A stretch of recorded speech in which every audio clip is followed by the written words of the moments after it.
All right, hello everyone, and peace of the Lord to all of you. I hope my voice coming good and clear. Please let me know if you have any problem or any issue. You know, I try my best to ignore those idiots, but they are not just idiots. Those are criminals. And I'm not even responding to this filthy. Those people, they knew, they are full of hatred. And they use the freedom of the West, which is the freedom of speech, to, let's say they use it in a very, like, they protect themselves when they speak by making what they say is not clear. So I wanted to make this video just to show you how filthy when a human being, he believe in such a dog like Muhammad. I don't want to be look like I'm insulting Muhammad, Prophet Muhammad, absolutely not. As you know, I respect him a lot. I mean, this guy, when he rape justified rape. And when he kill, it's justified kill. When he have sex with the children, it's justified sex with the children. When he beat a man to tell him where is the money, he hiding his money, he's saving all his lifetime, it's justified stealing. So Muhammad is a person of just. And Muslims who follow Muhammad, obviously, they are people of just. And you will notice how weird it is that those Western, the hippie, the lefty-minded, the weirdo, how they sided with the one who will kill them if they go there. Like I saw a video, maybe I can find it, let me see. A video from Sweden. A bunch of girls, they were doing drum, like a war drum, like demonic. And they are all lesbian. And they are going to support Hamas.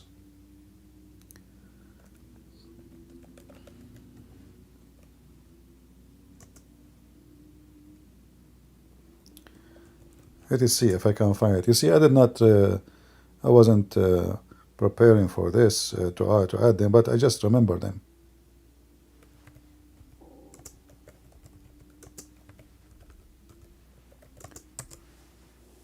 Very demonic people.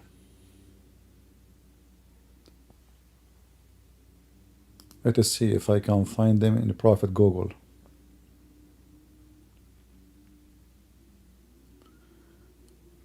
But the point I'm saying, if those people themselves, if they go to Gaza, every single male in Gaza will rape them. They will even snatch them, like in the spot. The same they did to the Jews when they came to them. The same people, they have no idea they are supporting what and they are with who. They are really mentally sick.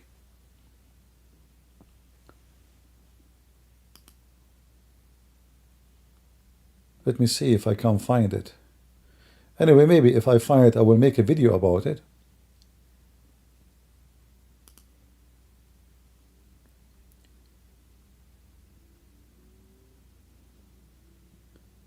I haven't suggest to those people who support Hamas or support, let us say you don't support Hamas. Those who support Gaza, as soon the war is over, I advise you to go, all of those lesbian and gays, go and rent some apartments in Gaza and stay there. Send a selfie. Okay? And tell us how life in Gaza, the peaceful people of Gaza. I want to see how people of Gaza, they will treat you. I mean, those people are really very awkward. I don't know what to say. But anyway, they are not the topic for my video today. I call Lily Dawa, I call him Lily for a reason. But today I'm going to call him a whore. I don't want to call his mother.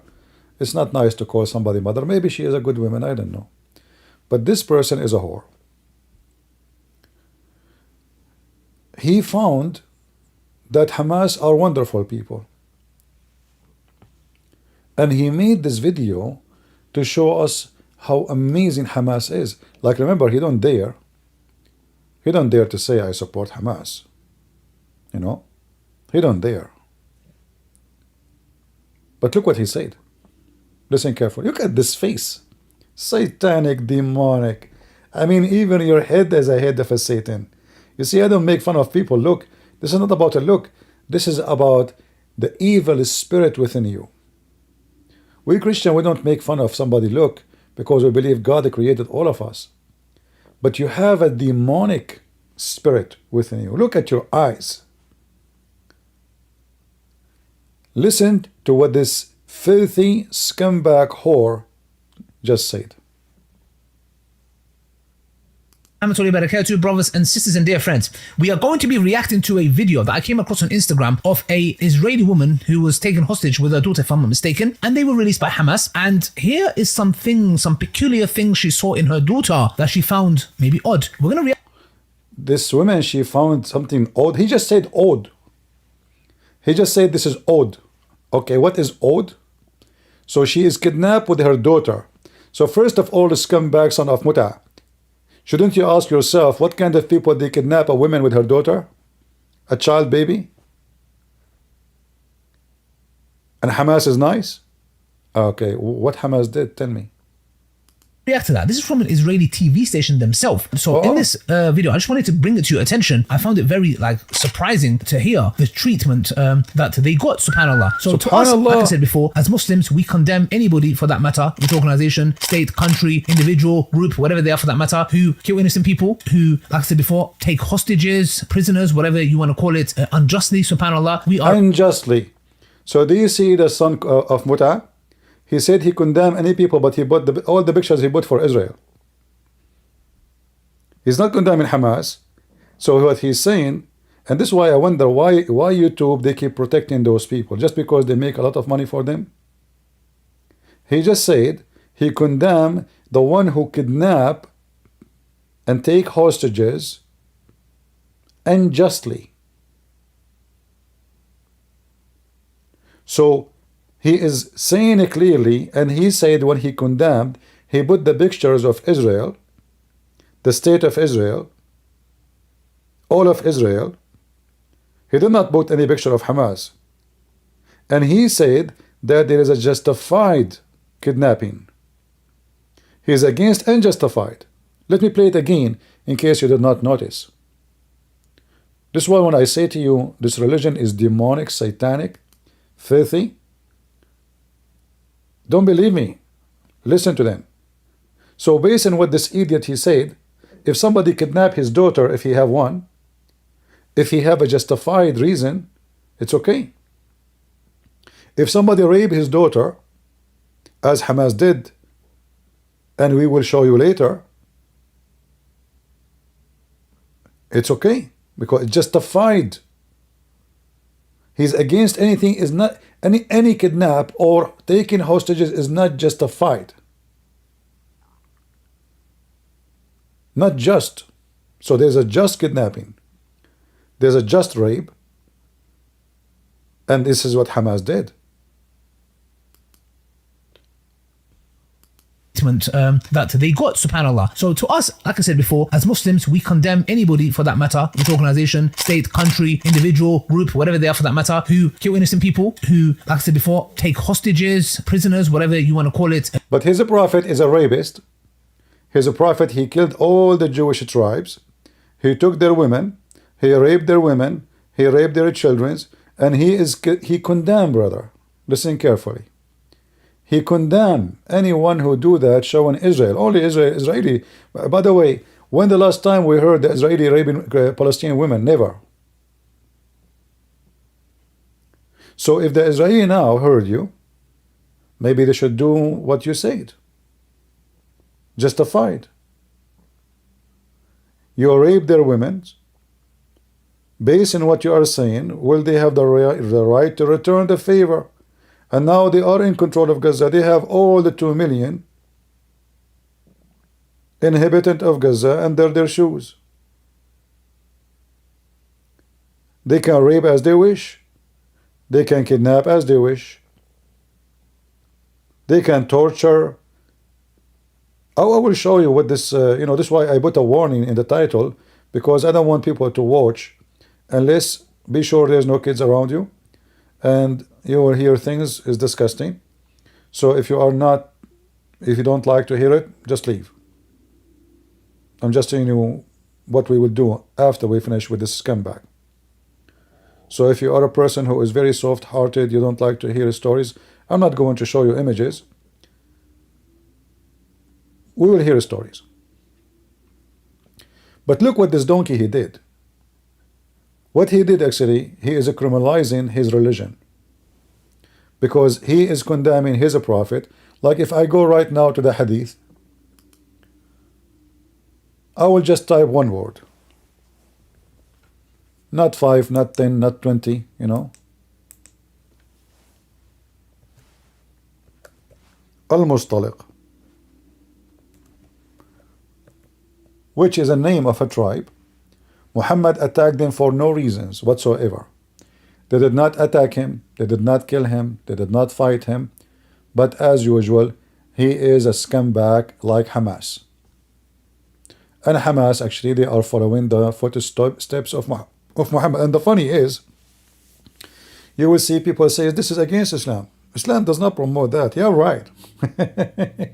Isn't it this is your prophet?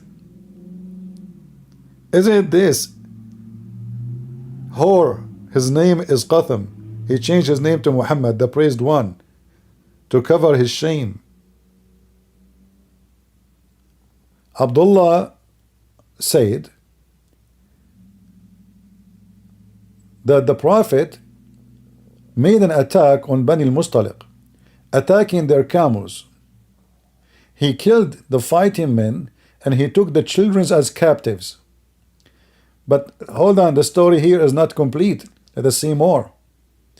I don't know if you can see the whole text. If not, let me zoom out.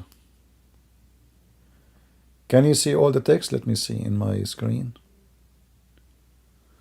I think you can, maybe, if we do this. Will be better. Alright.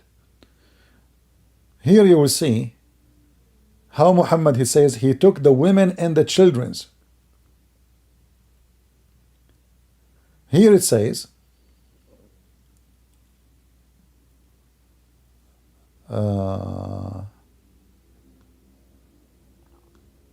look at this. This is exactly what the filthy followers of the scumbag Muhammad did in October 7. This is why you people, you need to be careful and be armed and ready. Those scumbags, especially if you live in those countries, you have to be ready for them. They will not come to you when you are aware. They will stab you in the back. It says here, the Prophet had suddenly attacked Bani al-Mustaliq without warning, while they were headless and their cattle were being watered at the place of water. So those people, they are just living peacefully, doing their life business. They are not fighting. There is no tribe, you know. They live in their tents, their houses around, etc. You know, they took their animals to the water to, you know, as all shepherds they do all days. And Muhammad, he attacked them when they are headless without warning. He don't have anything against them. He just wanted to have the women and the animals and the children and the money and the gold and the silver, and he killed them in.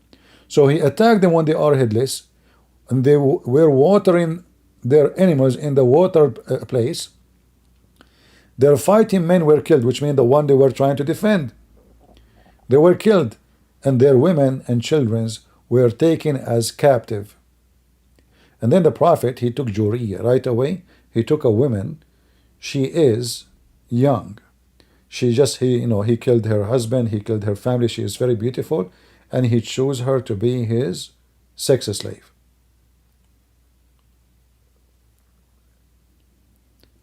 And then the Muslim, they will say to you, but do you know later that Muhammad, he even freed those people? He gave them a freedom after he enslaved them. Muhammad, he heard that the cousin tribes of Bani al-Mustaliq, they are preparing to attack him for revenge. So he announced he is going to marry this slave who he took. And he told her, I will let your cousins go free. Very filthy. The same as now the Israeli. The Israeli are coming to Gaza. Ceasefire, we will give you the hostages. So they heard the news that the families, the cousins, the tribes, those Arab, they are tribes. And they seek revenge. So he heard that they are preparing to attack him. And now he decided to find a way to fix it.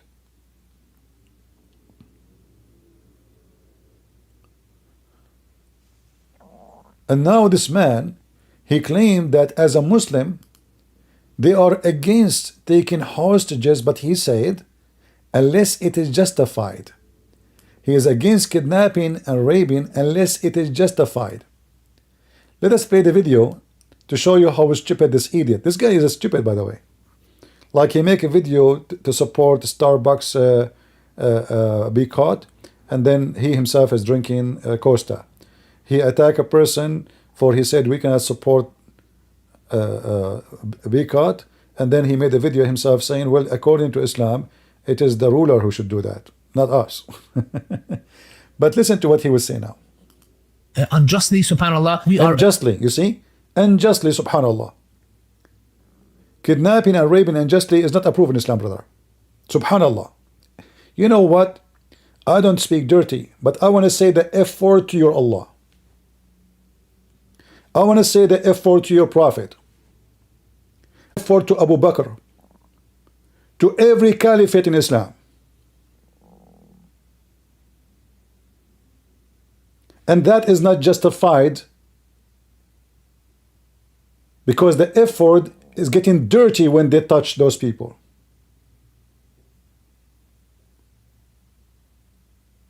You filthy coward. Are you saying if somebody kidnap your daughter, it can be justified? Are you saying now if somebody come to your door at your home, just because you are a Muslim and he took your daughter, she is 1 day, 2 days old, 8 months old, are you saying this is justified? You coward filthy. I don't use filthy words, but today I have to.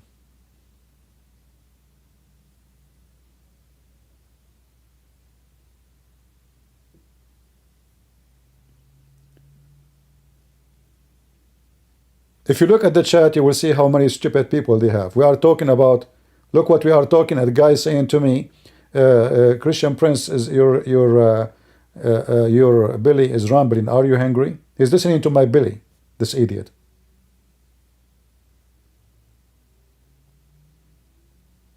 You know, it's not my belly. I was farting at you.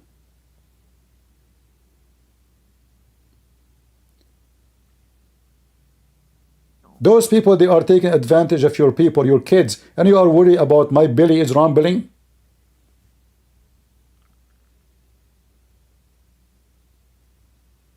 Stupid idiot.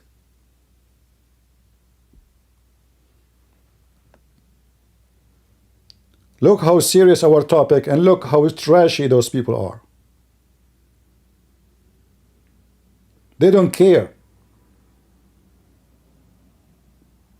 Do you think this idiot, he will say that what he said if his daughter is the one is kidnapped? Subhanallah. Well, the F word to Allah, the one who created such a demonic cult.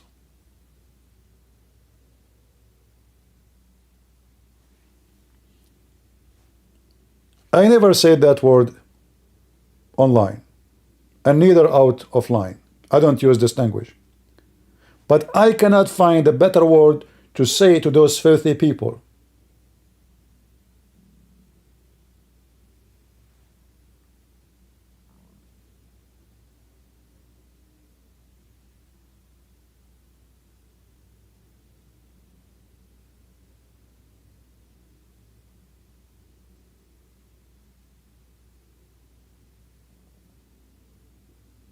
And look now what he is proud about.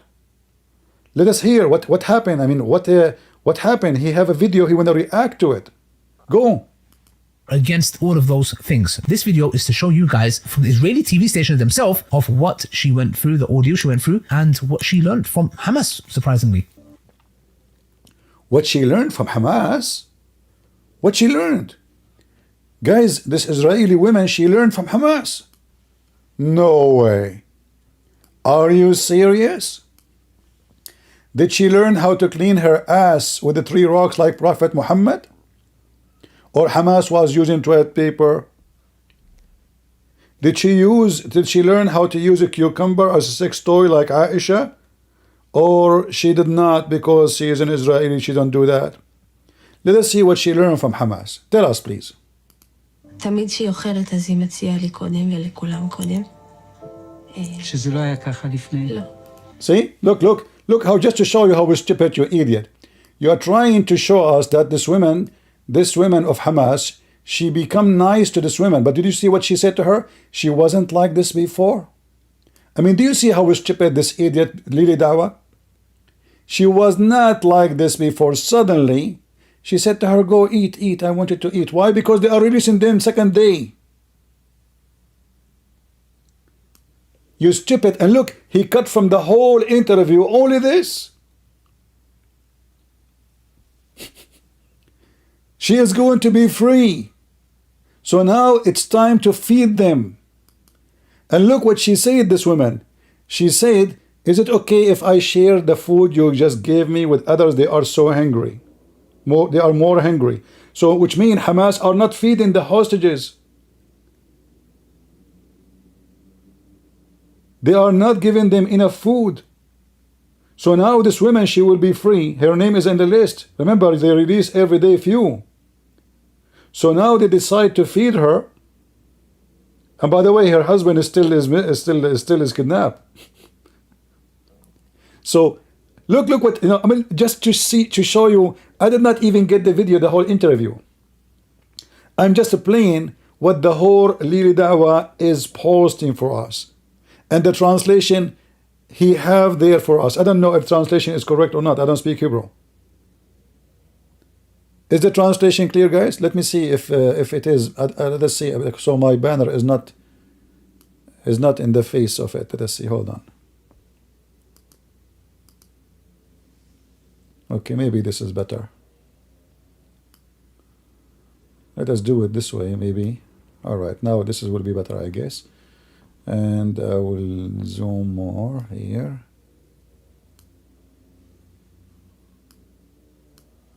Okay. And when she ate, let me make it bigger. Hold on. I will make the page bigger so we can maximize the size of the text.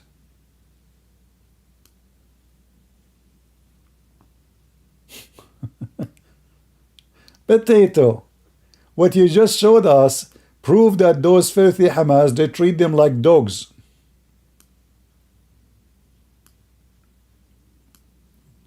I'm just trying to make the text appear better, the best we can. Let us go.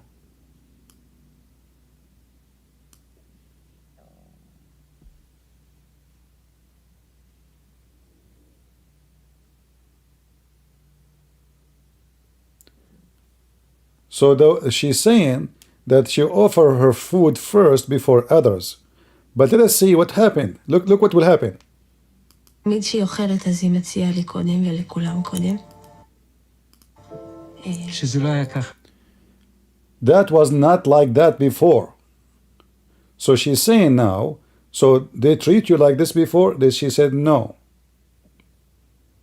So now because they are going to release them, and she was released, and they are in the list to be released, those who they are going to be released, they start feeding them. So he cut from the whole interview this part. And this part proved that Hamas are good people. Can you believe it? And look what she will say next. לא. אז היא מציעה קודם וגם אם אני... So she offered me, even if I tell her I don't want to.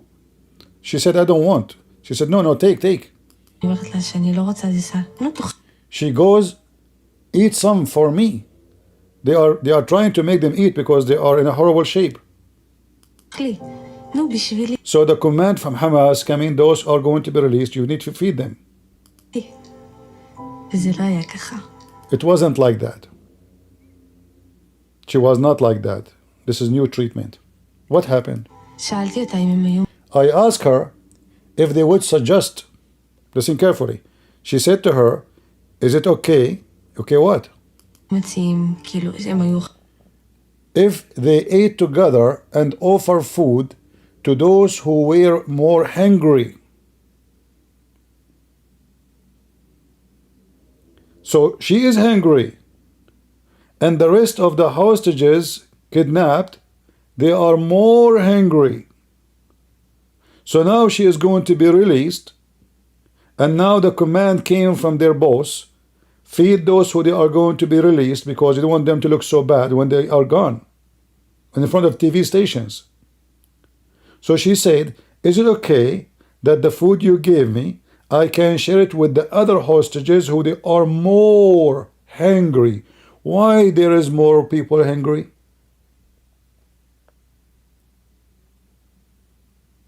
Huh? If they are nice to everybody, why they are even hungry? What more hungry mean? And this woman, her husband is still with Hamas. She will not dare to say anything until her husband is out. So, can I share the one you gave me, the food you gave me, with more hungry ones from the hostages? She said, okay, it's up to you. But why they are hungry? More hungry, which means she is hungry. And the hostages, or the rest, are more hungry because now she is given different treatment. So the whole video here, it says that now they are treating her different from others. They are treating the hostages, remember, those are all women together. All the women together, women, children together, men are different place. So the other women hostages, they are more hungry, and the children are more hungry, but only now her and her daughter, Hamas, are treating her nicer. אוכלים ביחד ומציעים כזה למי שיותר רעב או... If anyone speak Hebrew, he can tell us if the translation is correct, because it sounds weird. Or share with everyone, and she nodded yes. חושבים לכולם, אז עשתה לי כן עם הראש. So guys, So guys, as you see, guys, subhanallah, guys, do you see how amazing Hamas, guys, and YouTube did not ban this idiot, son of Mut'ah? So guys, do you see, subhanallah, you know, look how nice Hamas is. Look, she learned from Hamas, You know, people defeat their dogs, you coward.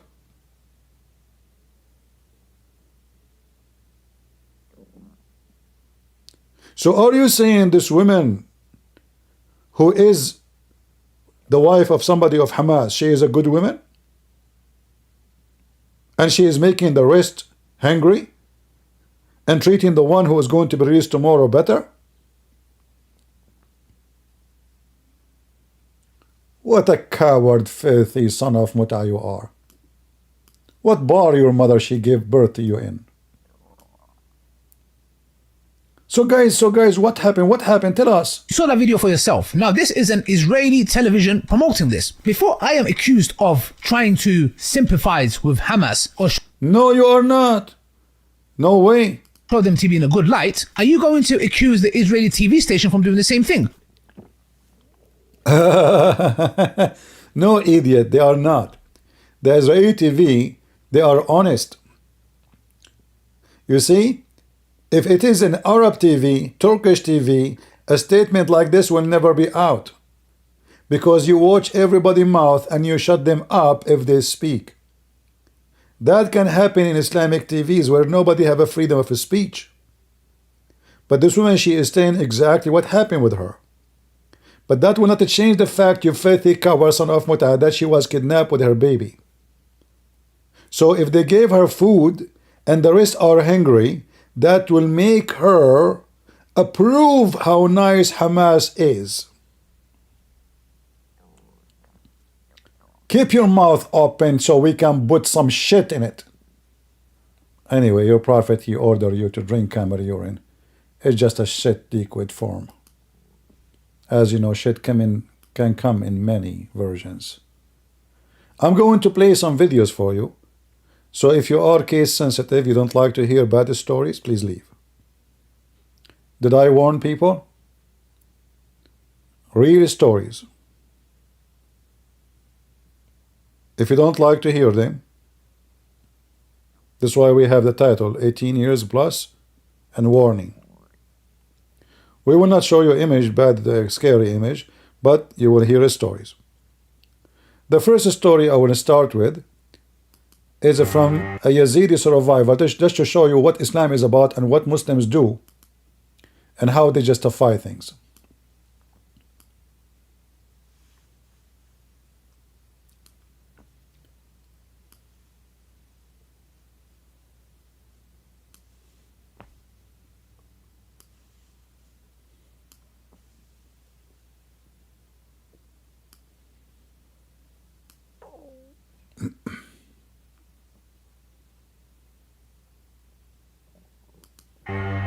شفت دمه بإيد. Let me zoom out so you can read the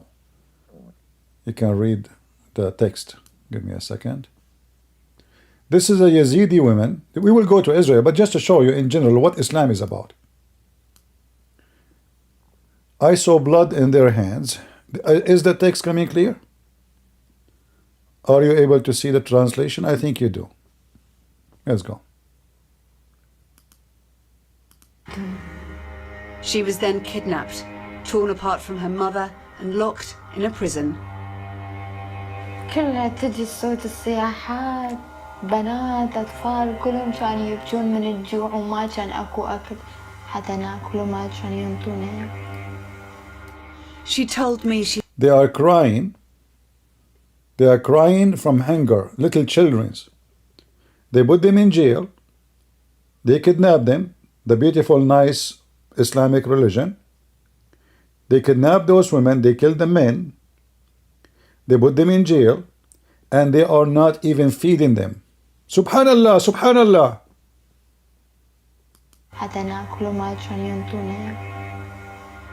She told me she saw things which will always haunt her, things which I found very difficult to listen to. بوقتها أنا بعيني شفت واحد عمره أكبر من 40 سنة إجي أخذ واحدة عمرها. Hold on. For some reason my banner is coming in front of the text. Let me see if I can get rid of it. The stupid banner coming in the front, Patreon. Let me see. So you can see better. I don't know how this program works. Hold on. Here, maybe this one. Okay, here we go. Let me play. Guys, let's look at this. She saw a guy, he is 40, he's over 40 years old. He come to the jail cell where they are jailing those women and children, and he took a child to do what with her? To listen to. بوقتها أنا بعيني شفت واحد عمره أكبر من 40 سنة إجي أخذ واحدة عمرها 10 سنوات. 10 years old, the filthy follower of Muhammad. He took a child. She is 10 years old. What to do with her? If you don't like to hear, leave.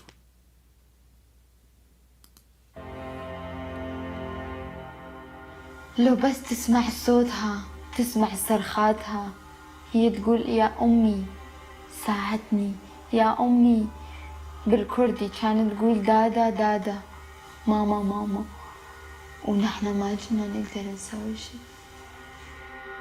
Subhanallah. Subhanallah. If you and if Allah, you coward son of Muta.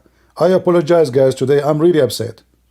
I don't use this language, and this is not a language for a Christian to use. But my blood is boiling. I'm not the kind who uses language.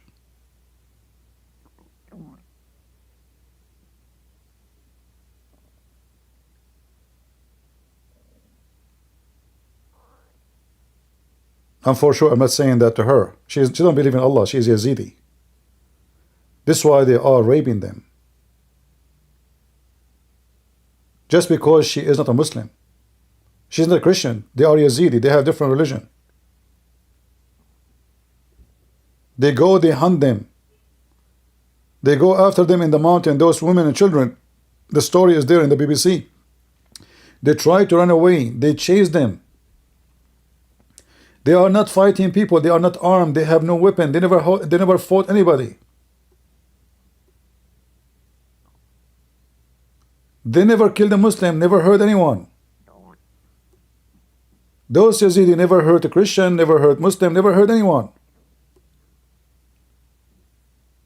What can justify doing that to them? They are not Muslims.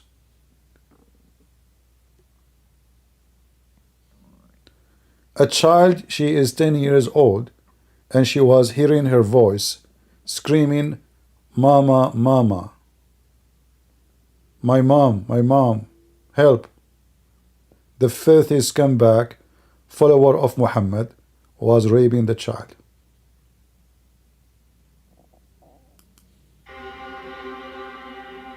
We're not allowed to show you where the girls are living. It's for their own safety.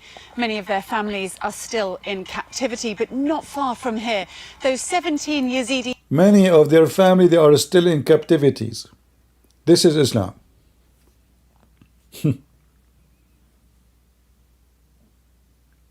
Many of what? Many of their families are still in captivities. They don't know where they are.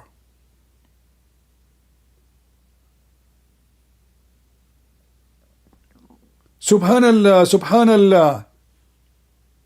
I mean, the women, she gave her food. She said to her, eat, eat. Do you see how nice the treatment of Islam?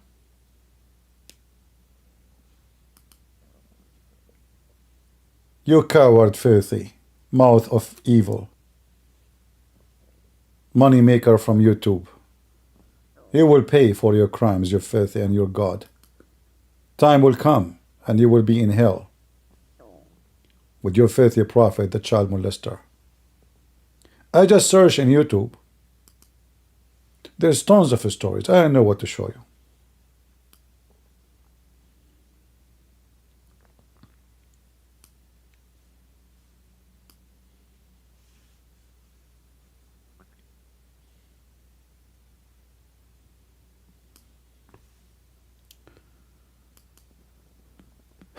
Let us see. Always send me a video, and every once in a while they send me a hard message. But they got this message. It just absolutely broke me. I'm gonna translate it to English. Someone sent me. I gotta tell you, a good friend of mine, her son was missing at the rave at the party. Today, she got a video from the terrorist murdering her kid and his girlfriend. He took the video in her son's phone and sent it to her through her son's phone. Do you see how filthy they are? So all day long. They are sending videos. They are recording how they are hostages now. He decided to kill him. And for sure he will rape the girl. And now he is sending a video using the phone of the girl and sending the video to his family.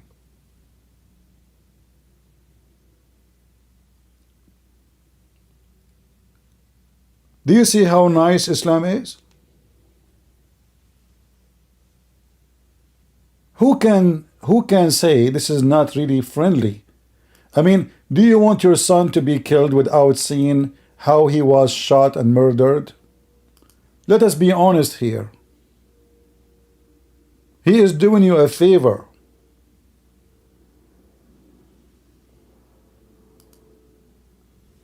He is doing a favor. So all Huh? day long I get texts from Yeah. this this message. It just absolutely broke me. I'm gonna translate it to English. Someone sent me. I gotta tell you, a good friend of mine, her son was missing at the rave at the party. Today, she got a video from the terrorist murdering her kid and his girlfriend. He took the video in... Oh, he murdered, sorry, I got it wrong. He murdered them both. He killed the boy, he killed the girl, and he recorded killing both and sent it to the family. Who here can say that this is not a beautiful behavior of Islam? Islam is a religion of peace and mercy. Ask George Bush, ask Obama, ask Joe Biden. He quote Muhammad. Muhammad, he said, Joe Biden, he said, the Prophet Muhammad, he said, if someone sees something wrong, change it. He should change it by his hand. If he could not by his hand, then by his mouth. If not by his mouth, then by his heart. We are in a time where the president, the scumbag president of United States and his party, they are quoting the biggest filthy terrorist who commit genocide against Christians and Jews. This is how far this country is going down. All of this for what? Just to make a few Muslims who live in Michigan to vote for him. This is scumbag Joe Bite me. For the sake of a few votes. Muslims in America, they are not even 1%. This is how cheap, this is how trashy they are.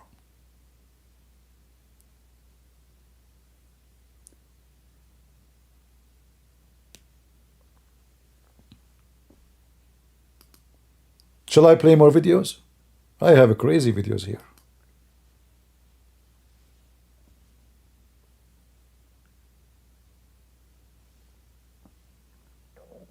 I don't know which one I should play for you.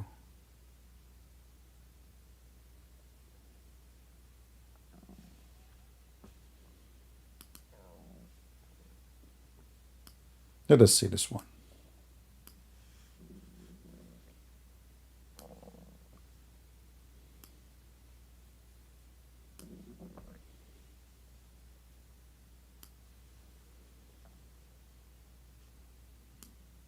I hope that the text will come clear for you. You will be able to let us see, because the video here is a little bit, the aspect of it, aspect ratio is not right. So let us see what we can do. Okay, let us see. It's going to be hard to show the face and the text at the same time.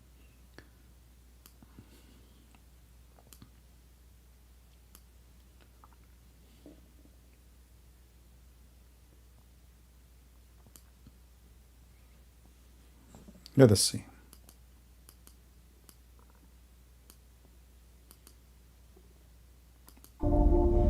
אני דניאל אלוני, אימא לאמיליה אלוני, בת 6. ב7 לאוקטובר נחטפנו בברוטליות מהבית שלנו. הבנות שלנו ראו דברים שילדים בגיל הזה, או בכל גיל, לא צריכים לראות. סרט אימה. אתה מרגיש שאתה רוצה... Subhanallah, it's a horror movie. How nice. I mean, we pay money to go to movies, to watch movies, to watch horror movies. Here we go, the horror movie come to you. Subhanallah. Why you are worrying? They will feed you a sandwich when you go there before they release you.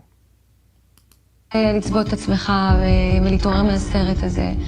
אני מדברת ואני רועדת, סליחה, זה היה מבעית, זה היה מפחיד. אין סדר יום, אין כלום. ישנים, מוחים. כל יום נוסף שעובר הוא נצח שלא נגמר. עדיין שם גיסי, אח שלו, בת זוגו. My mother-in-law is still there. Her brother and his girlfriend still there. בת זוגתו ואח שלה. ואנשים שם בסיכון. אנשים יכולים למות, כי החליטו פשוט לרצוח אותם. They decide to murder them, that's all. I mean, is that a bad thing? Let us see another one. This one actually doesn't show much, you know. Let us see more.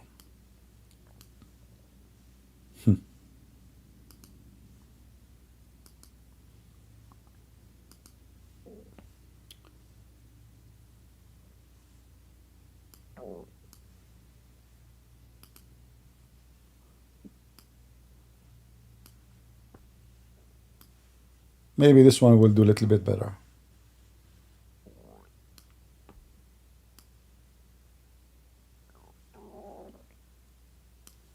Let us change the video size.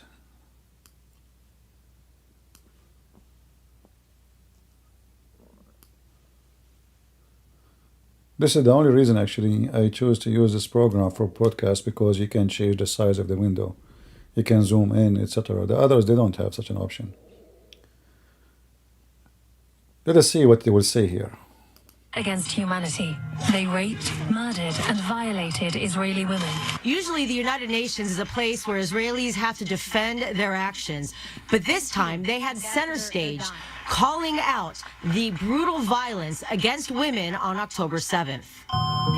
Hamas had committed rapes. We saw bodies of naked women. Morgue workers say the bodies show trauma consistent with rape. They bent someone down and I realized he was raping her, and then he shot her in the head. Her pants are pulled down and she is half naked. Their legs were spread out. And women's organizations chose to be silent against Hamas violence. And calling out the deafening silence, denial, and vocal vitriol against Jewish people that ensued. The world has to decide who to believe. Do we believe the Hamas spokesperson who said that rape is forbidden, therefore it couldn't have possibly happened on October 7th? Or do we believe the women whose bodies tell us how they spent the last minutes of their lives? Who are we going to believe? We found a woman's body dumped outside, without pants, without underpants, burned, barely any hair left on her. They even displayed horrific eyewitness testimonies.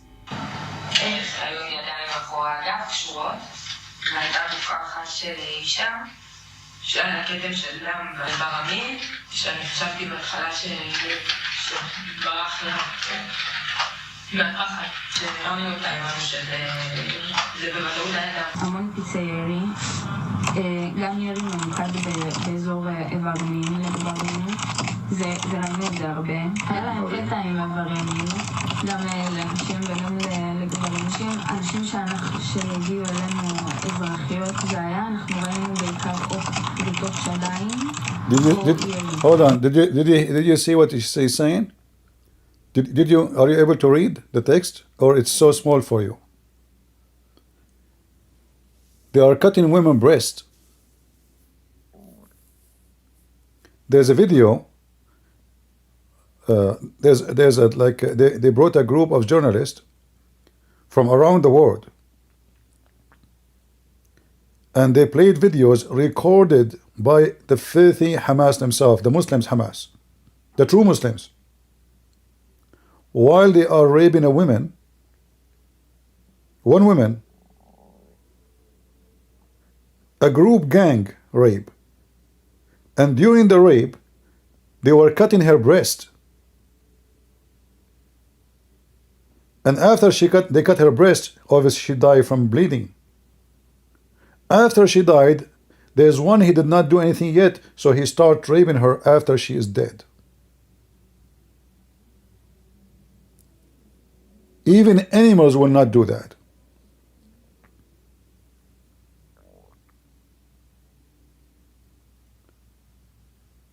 And this is the true Islam. They will say to you, Islam, Hamas is terrorist. They keep saying, Prophet Muhammad have nothing to do with this. Even Israeli TV, the policeman, he said to Hamas, he said, But do Islam approve what you just did? He said, no, no. No, no, Islam does not. I mean, even Israeli TV is lying to the audience, claiming that those, just the propaganda, like they want to convince the people that this is just Hamas is the evil one. They don't know that they are serving Islam at the end of the day, because now you can wash the blood of all the Israeli from the hand of Muhammad, when the fact everything they did is exactly what Muhammad did. Muhammad, he killed the family of Safiya. He killed her husband. He killed her father. He killed her brother. And he raped her less than a mile from her house. And all of this is recorded in their books.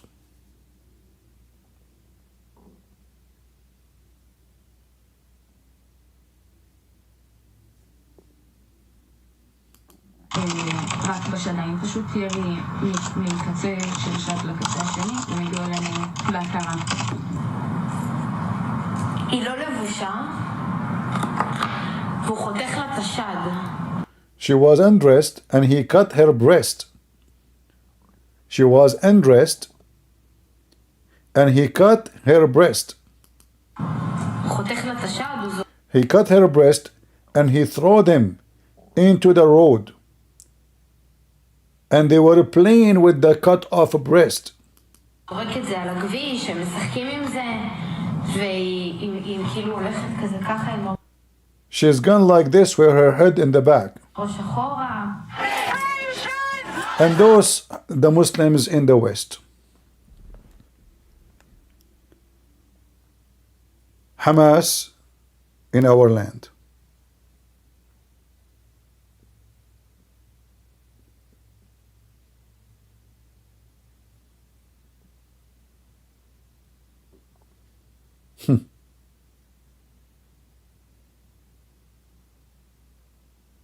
Those are the supporters of Hamas, the Muslims in USA and in the West. And for sure there's some dummies who they are just Western, they have no idea what they are doing. Hippies. What's more is the overwhelming amount of women protesting in hate and anti-Semitic rallies around the world. What anti-Semitic? Stop using this word. This religion hate everybody. This is not anti-Semitic. Don't be stupid. They hate everybody. They hate the Jews, they hate the Christians, they hate the Hindus, they hate the Buddhists. Name for me one religion is safe, or the followers of it is safe from the hand of the violence and the garbage and the filth of Muhammad. Just name one. This can be anti-Semitism only if it is against the Jews. But this filthy, demonic, garbage religion, they want to kill everybody. They killed more than 80 million Hindus. 80 million, not 8. 80.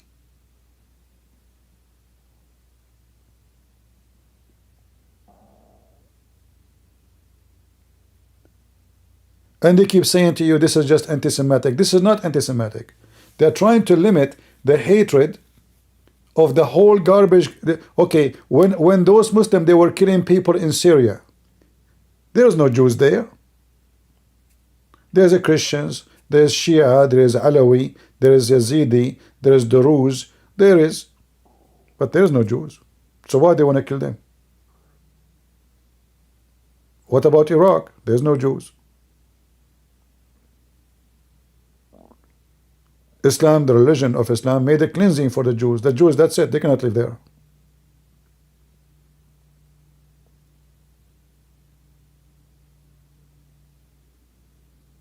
This is not just anti-Semitic. This garbage demonic cult is against humanity.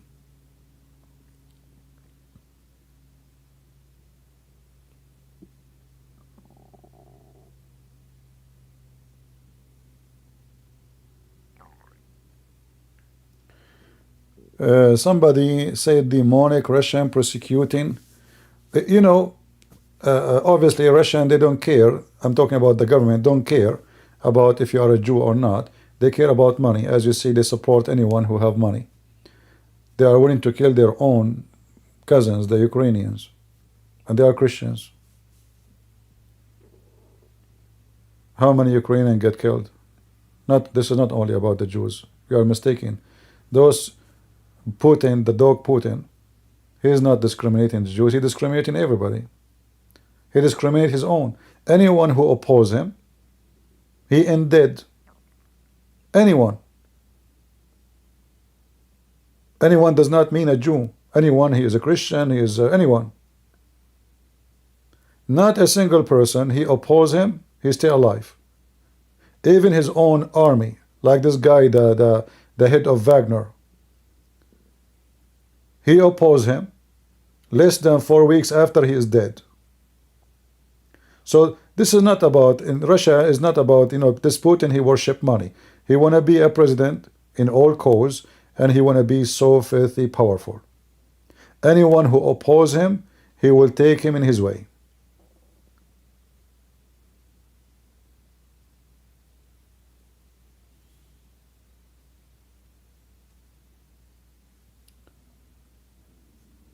But when it's come to the Muhammadan, they hate you just for one reason, because of your religion. When it's come to someone like Putin, he love you if you support him. He love you if you are Hamas, support him. He love you if you are a Christian, support him. He love you if you are a Jew, support him. He just support him, you will be fine. He is not a sponsor by ideology. He is just a filthy dictator. So there is a huge difference. We cannot say all the Russian is the same. We can say that there is Putin, and there is the one who get the benefit of Putin behind him. Because remember, always the big gang leader, he give bones, so he can be the gang leader. Otherwise the gang will overcome the leader, and they will replace him with someone who can feed them. So he knew how to play game. He is a KGB officer who killed many people during his work. This is his career. He is a professional killer. So killing for him is just hello. He don't kill you because of your religion. He kill you only if you oppose him. He did not kill Muslims in Syria because they are Muslims. He killed those who they are opposing him. This is why Qadarov is his best friend, or his son. But all of us, we knew Qadarov is a Muslim. And Christians and Muslims are not too much friends, not especially in Russia. They have a very bloody history. They have a bloody history even between the Russian government and the Chechen Republic. Putin himself, he destroyed that republic. So how they can be in love together now? Because simply, as long Qadarov, he worked as a puppy for Putin. Putin is happy with him. He will support him. He will protect him. And this is telling you that they don't have religion. They don't care for religion. When Qadarov people, they stood against the Russian government demolished them. If I search right now in Google for Grozny, you will see what happened to Grozny. Grozny was totally destroyed. Is that because of religion? No. They tried to separate themselves from the authority of Russia. So we have to be smart and we have to be careful and not to put everyone in one basket. But when it's come to Islam, I can say now, not every Muslim want to kill the Jews. True. But those are not Muslims. Are we talking about somebody, his name is Muhammad, or somebody, he is a Muslim? Are we talking about a drug dealer who have a cross in his neck and his name is George, or somebody he believe in Christ? So a Christian is someone who believe in Christ. A Muslim is someone who believe in Islam, not someone his name is Muhammad. So we ask him, do you believe in Muhammad and the Quran? If he say yes, then he support Hamas. Because he cannot disapprove any act of Hamas, and he cannot say this is not Islamic because this is what Muhammad did in details. And we have all those things recorded. Everything we are saying now, we can prove it from their books. From killing women, killing children, raping, stealing, cheating, and breaking peace agreement. This is why anyone, he try to believe or he think that there is something called peace agreement, I have to say that he is an idiot. Because there is no such a thing. Not when people believe in Muhammad.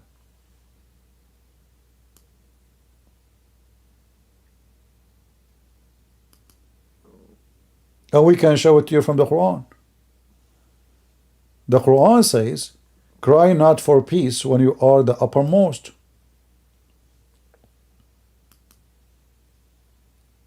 What does that mean? Mean, if you are strong and you can defeat the enemy, why you want to go for peace? And who is the enemy? Anyone who rejects Islam. Muhammad, he said, I've been commanded to kill all mankind until they say there's no filthy prophet but Muhammad, and there's no scumbag God, demonic, but Allah. Am I lying? Was Muhammad a Muslim? Or he is a bad Muslim?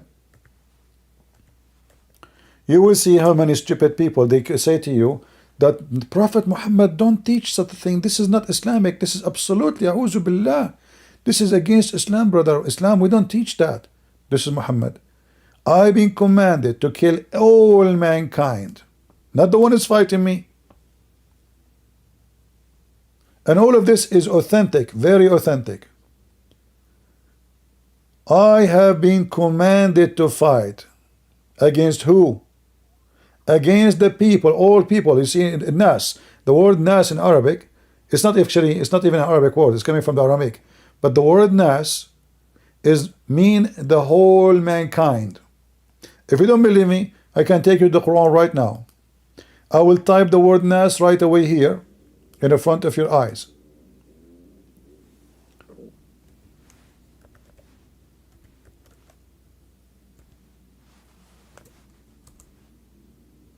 Oh, I typed it wrong, sorry.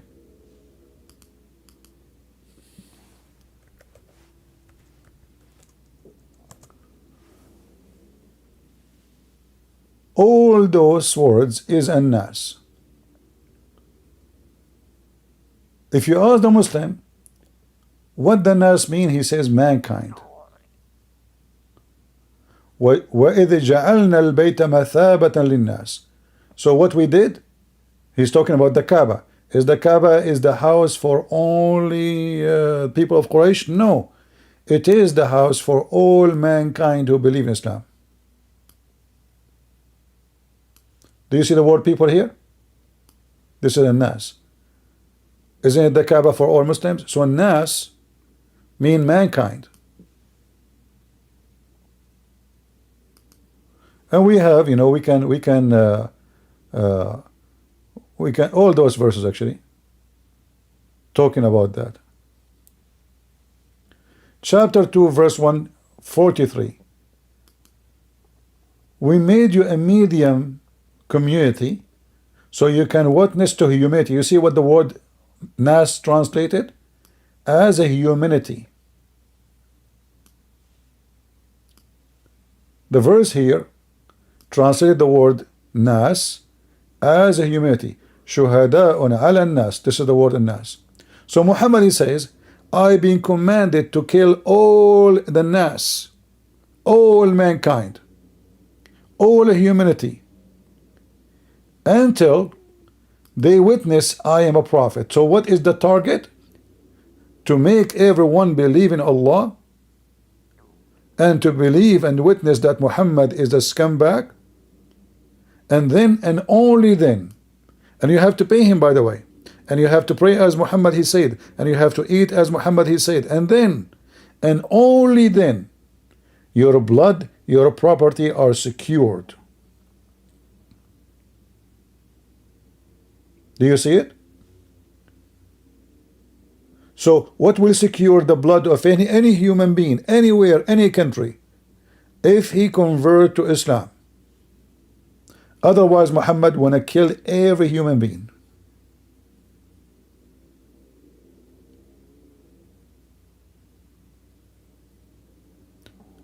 You will notice here, he is not making condition if somebody fight me. No, he is saying the condition is so clear until they say Shahada. And not only that, they have to pay the zakat. And not only that, they eat as we eat. And not only that, they pray as we pray. Which means pray to the direction of the Kaaba. If they do that, then and only then I will not kill them. Do you see it? So many people think that this is just a hatred for the Jews. But those people now, they are busy with the Jews because Jerusalem is very important for them. They want to take it. But in fact, they are coming after every single one of you. Every single of a human being. You are an Indian, Hindu, Buddhist. You are an atheist. You are a gay. You are a Christian. It doesn't matter who you are. They are going to go after you.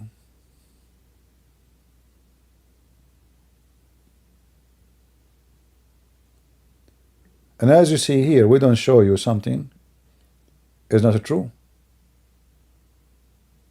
He want to take your property. He want to take your money. Just because you don't believe in his filthy God, the God of penis. The God who will make the penis of his believer, the one who follows his God, he will make his penis endless. This is a penis religion. Even those Hamas, when they drug them and they go to war, the hope inside them is if they die, they will be right away in heaven and they will be effing women, excuse my language.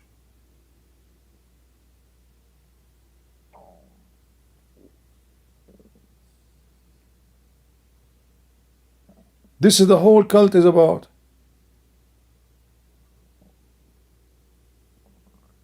He told them, if you die fighting for me, do you know what you will have? What profit? He says, your penis will be in this and will never go limp. And the lowest reward for a Muslim in heaven is 72 women to F.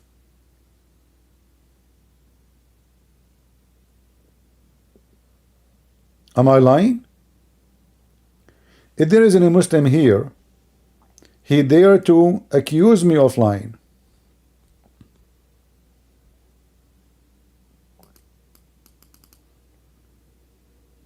Any Muslim here, he dare to accuse me of lying.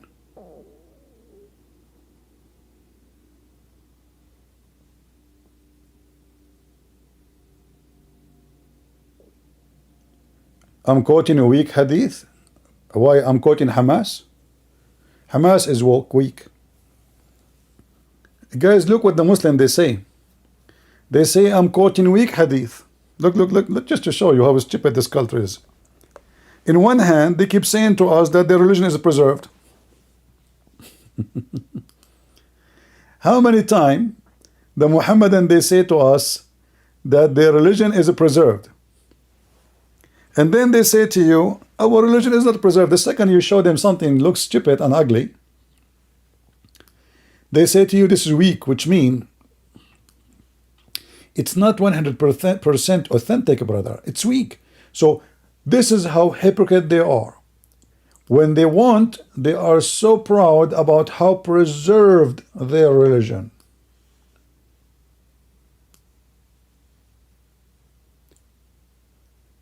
And when you put them in the corner, our religion is not preserved, brother. The one who said this is a liar. So, how many of those are lies in your books? All of them, brother. Right? All of them. Anything will make Muhammad look like a stupid. Okay, what if I show you authentic one? What you will do? Let us play the game of weak and strong. Do you dare to call me?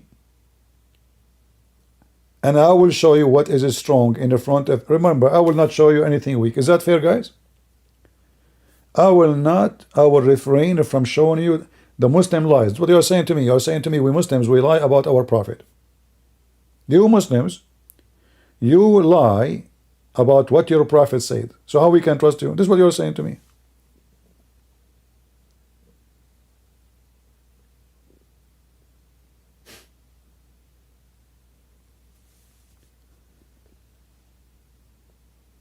My book have mistakes? Well, that's a nice statement from you, because if you say so, that means your God Allah cannot be God, because according to your stupid God, Allah is the one who sent down my book to me, and he confirmed my book in your Quran. So how your stupid Quran confirm my book? Are you going to say now the Quran is weak? Who is a brave Muslim? Maybe he's not even a Muslim. Maybe he's just a joker. There's many of them here. They come just seeking attention. Do we have any real Muhammadan here? Your stupid Quran confirm our Bible. Muhammad is a scumbag. He was trying to make the Christian believe in him. So he said to them, listen, your book, I believe in your book. He speak to the one who worships Shaitan. He said to them, you believe in Shaitan? I worship Shaitan too. He spoke to those who worship Allah, the moon god. You know what? I believe in Allah. So Muhammad, whoever he speak, he said to the Sabian who worship stars, and they worship Lah, the moon god. He said to them, I believe in your God. You will go to heaven.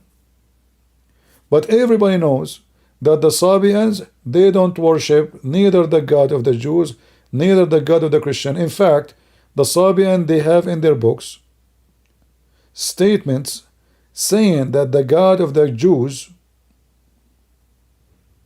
is Satan. Why? Because he commanded his people to do circumcision. And this is how we know easy that the Sabian are the last one to be considered believers. So how Muhammad, he made them will go to heaven? Who is a Muslim would like to call me? Anyone there? Now, as long as there's no Muslims there to call, I'm so proud of the Israeli army.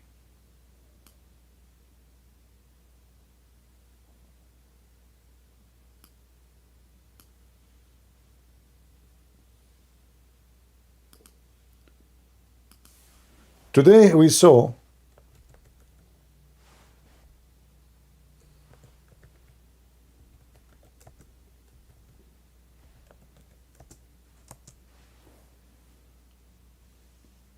how Hamas, they are surrendering to the will of the Israeli.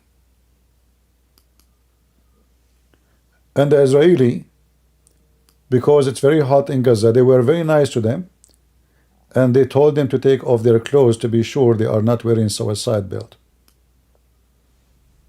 And the funny is, they found that not even one of them he is wearing suicide belt, but there is many suicide belt in the buildings. Yet nobody want to die and go to Allah as a martyr. Hundreds of Hamas surrendered today, and the day yesterday, and the day before it, and for sure the number will increase in a massive way.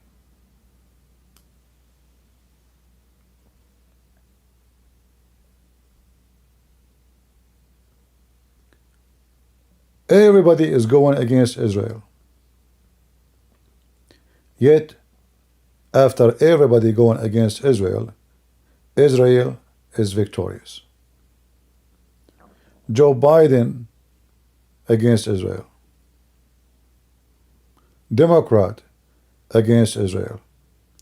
Europe against Israel. Russia, China, Iran, all the Muslims in the world. Yet, Israel is victorious. How you can explain that? Any one of you Muslims can explain? You Muslims, you think if you got a Kalashnikov in your hand, you can eliminate us? Well, I have a bad news for you. We are the one who made the gun. You buy it from us. You can't even make one. Even a simple stupid gun, you cannot make it. In Egypt, they try to make a needle. They open a manufacturer. When they try to make a hole in the needle break. They don't know how to do it. If you go to any Muslim country, if there is a manufacturer, you will see all the machines is made by non-Muslims.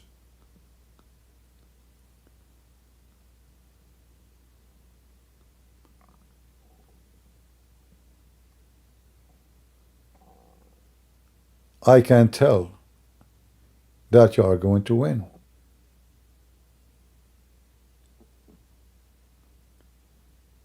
I watch Arabic TV stations in YouTube, just in like these days. Otherwise, I don't really watch even any TV. And you will hear those Arab TV stations talking about victory is coming. Allahu Akbar. And then they show you, I saw a video of a Jazeera. Hamas member is showing a pant in the ground, a pant, claiming that this is what left over from the Israeli soldier. I left comment there. I said, what happened to the Israeli soldier? He left his pant in Iran? I mean, you got the pant, but you got no soldier. They are proud that they get a pant.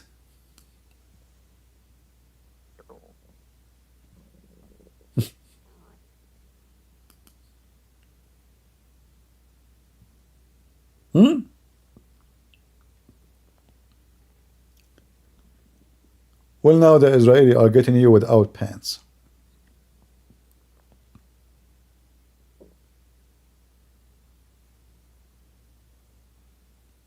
They will make an example of you in the future. And actually, I am hoping and I am praying that after they finish with the garbage of Hamas, they will start going to the garbage of Hezbollah.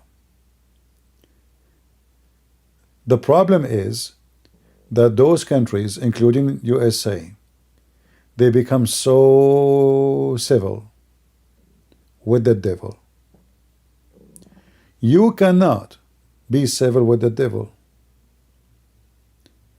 because the devil will have a wrong interpretation for your behavior. He will think you are weak. As simple as that.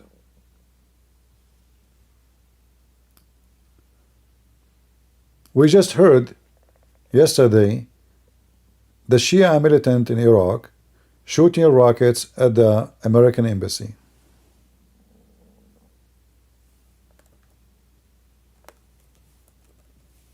What happened? I mean, those guys, do they think really they can be victorious against America?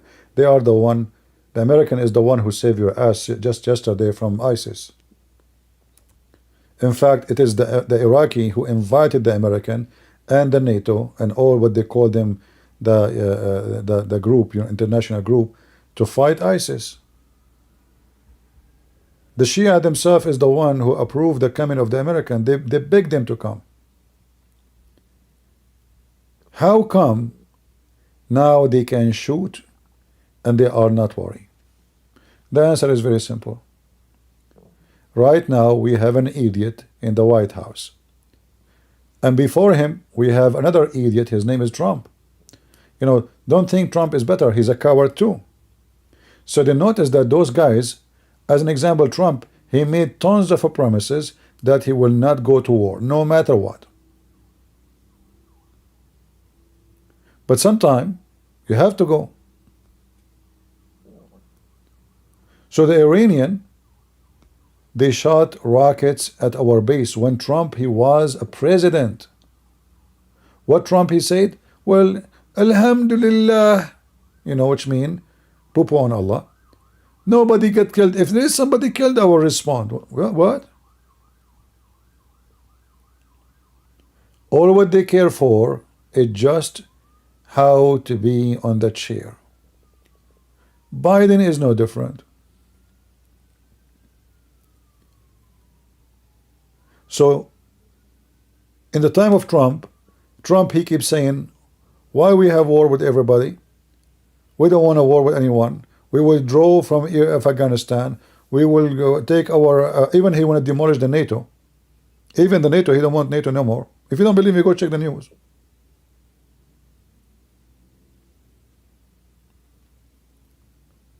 So the Iranian, they got the message. This guy, he made a promise in the election. He will not go to war no matter what. This is why he went to shake hands with the president of North Korea. Because simply he want to have zero war with everybody. Wonderful. I'm not against that. But sometimes it's not up to you. You don't want war. They want war. They will chase you. So he told them all his plan. He told Taliban his plan. Imagine this idiot. He told Taliban, I'm leaving in such a day. And this is why the country collapsed. Taliban took over. Because all those who been sponsored by USA, they said to themselves, that's it. Americans are leaving, we're alone. Who's going to support us? Nobody. He told them no money, no support, no weapon, no nothing. That's it. We're done. Taliban took the country.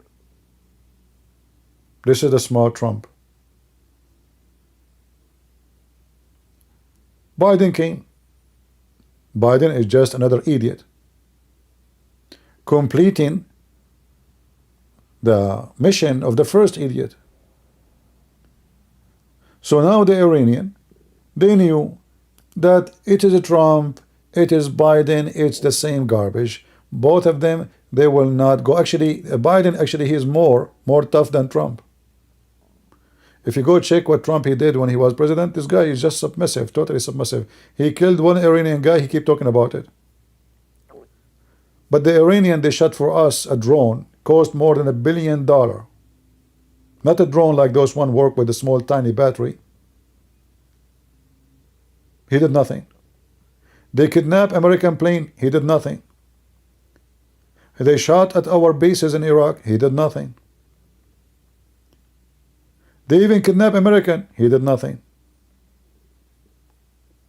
Biden is even like I see him when it's come to I mean, to be aggressive, he is more aggressive than Trump. Trump is very potato. Balloon, big balloon, 6 foot tall, but balloon. He have a heart of a mice. And I know many of you will not like what I'm saying, but this is reality. What the Bible says, from their fruits you shall know them, not from their speeches. Anyone can make speeches. But when you give them the chair, they are not what they say. So Iran, Hamas, all those filthy terrorists, they flourish since they sense that the Americans are not strong as before. When Trump was in the office, the Democrat, all what they want is just to get rid of Trump. The country is very divided. The whole TV station, the whole day, Trump, Trump, Trump, Trump, Trump. Trump, Trump, Trump. It doesn't matter what station you go to. Pervert people. The enemy is watching. There is a video. Let me see if I can find it for you. And this video was from Soviet Union KGB officer. Let me see. I will try to find the name. This guy, he said in his video that in order to do brainwash to a nation, to a country, the enemy, it takes 20 years. And he will explain to you. I will find the video. Just I'm looking at the history to see where I can find it. He explained, this KGB officer, high rank officer, he explained how it worked and how they were able to destroy America without war. You might think that they failed. Soviet Union collapsed. No, they did not. Maybe the Soviet Union collapsed, but America collapsed with them too. You have generations, as you see in the street, going supporting terrorists.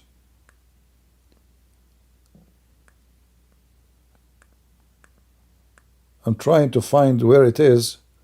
When you hear it, you will not believe it. Here we go. Ex-Soviet. Okay, give me a second. Let me search for it.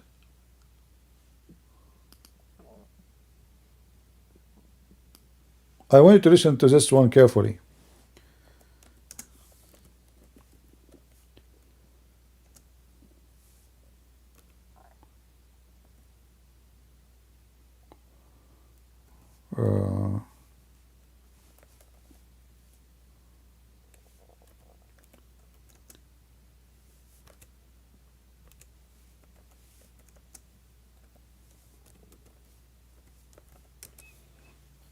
And then you will understand how big countries,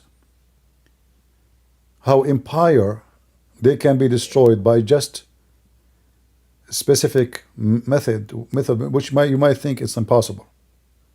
How the Soviet Union can really conquer USA. This is or psychological warfare. This is the video. This is a short. Actually, there's a other video longer, but I think this one will do the job. We do not need to watch.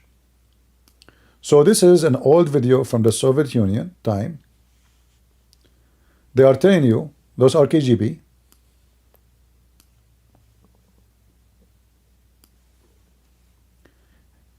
What they did to America. Listen carefully.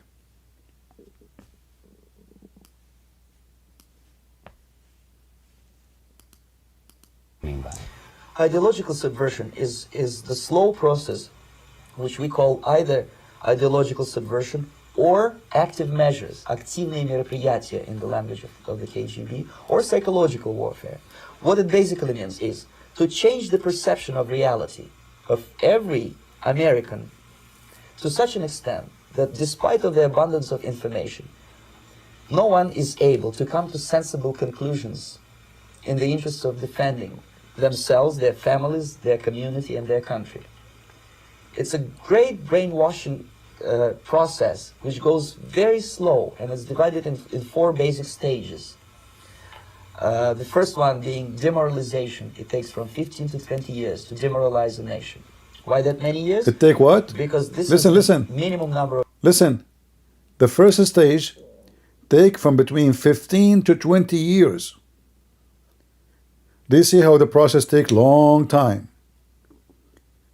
Why 15 to 20 years? We are talking about generations. So we start with the young kids, and those young kids later, they will be teachers. They will be principal of schools. They will be a professor. They will be a Congress. So if we can brainwash them when they are little, start from that day, in 20 years or 15, 20 years, then they will be adult. Then there is the second stage. Let me play it again. No one is able to come to sensible conclusions. And you see what the target? The target is to make a nation of this nation, none of them is able to come to a sensible, which means you lose your common sense. In other words, they will make you stupid. But how that they can do? It's not hard. Ideological subversion or active measures, активные мероприятия in the language of the KGB, or psychological warfare. What it basically means is to change the perception of reality of every American to such an extent that despite of the abundance of information, no one is able to come to sensible conclusions in the interest of defending themselves, their families, their community, and their country. It's a great brainwashing process which goes very slow and is divided in 4 basic stages. To make it simple, how you do that? He did not mention it, by the way, in the video, but I will tell you. Is it true that in many places in America, if you have an American flag on your t-shirt, they will kick you out? But if you have a Mexican, if you have Palestine, if you have ISIS, you are welcome. Are you listening? This is what he's talking about. They lose their common sense. They make them believe that America is evil land. They make them believe that their government is their enemy. Their army is their enemy. Their flag is their enemy. And if somebody joined the army, the USA Army, he's evil. And this is exactly what you see in all those liberal states. Even Obama, there's a video of him making fun of those who joined the US Army, and he called them losers. So to destroy a nation is to make people of the nation don't want to defend the nation.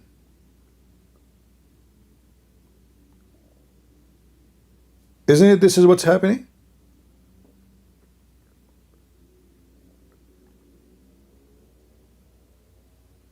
Isn't it this? Did the Soviet Union did a great job? Yes, they did. Look at your kids. They lose their common sense to the point they will not even defend their own family.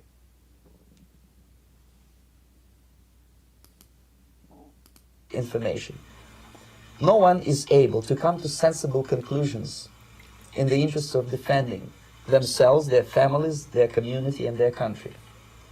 It's a great brainwashing process which goes very slow and is divided in 4 basic stages. The first one being demoralization. It takes from 15 to 20 years to demoralize a nation. Why that many years? Because this is the minimum number of years which requires to educate one generation of students in the country of your enemy, exposed to the ideology of the enemy. In other words, Marxism-Leninism ideology is being pumped into the soft heads of at least 3 generations of American students without being challenged. This is what we have. Look who is in the Congress. What is his name? What woman? Orgatis? Or what is his name? The Mexican lady? Or Puerto Rico? This mad woman in the Congress. She want to turn off the sun. This is what he's talking about. Slowly, American kids into socialism, which is nothing but a form of communism. They don't want to call themselves communist, but they are communist. When Joe Biden now, just today, he announced he will give $5 billion forgiveness of loan for a student. This is a form of communism, where we take money from the one who have money and we give it to the one who don't have money.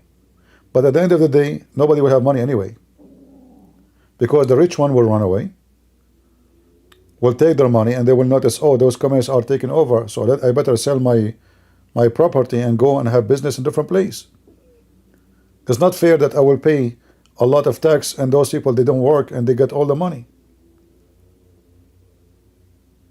So slowly, they made the generation after generation. Look, Soviet Union is gone almost 40 years ago. Still, the propaganda of the Soviet Union is very successful, and it's a growing, because you cannot stop it. That's it. They destroy the first generation. The second generation make bigger destruction than the first one. The third generation, they make bigger. So now they are expanding. So you will find that all the territory of California is the same. All the territory of Seattle, all the territory of Washington, D.C., all New York, all Illinois, all Chicago is the same. And you will notice that the propaganda of the Soviet Union to brainwash American kids work only with those who have no belief in the Bible. This is something I need to mention to show you why it's so important to protect your family. It doesn't matter if you're American or not, by the way. This is not just about American. This is about any nation, because the psychology warfare is something. They have a department. Every army, They have a big department to study the culture of the enemy and how they can launch a war, propaganda war. So war is not only by shooting and guns. Sometimes even this war can destroy faster than guns. You can change the president, you can change the government, you can collapse the country just by propaganda.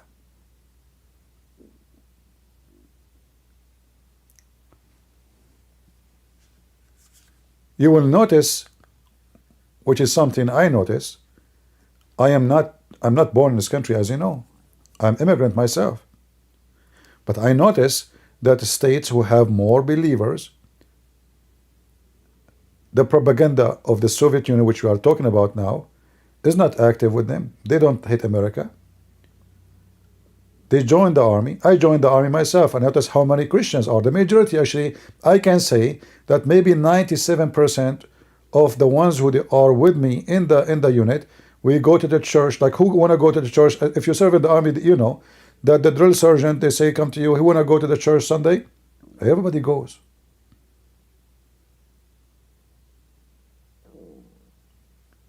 So you can say the majority of the soldiers in the USA Army, they are believers.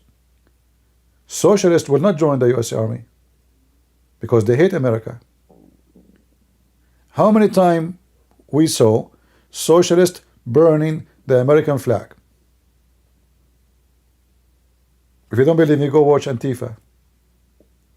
This is what they did. The Soviet Union, they have a great success, and they build a culture where your son, hate his own house, which is his country.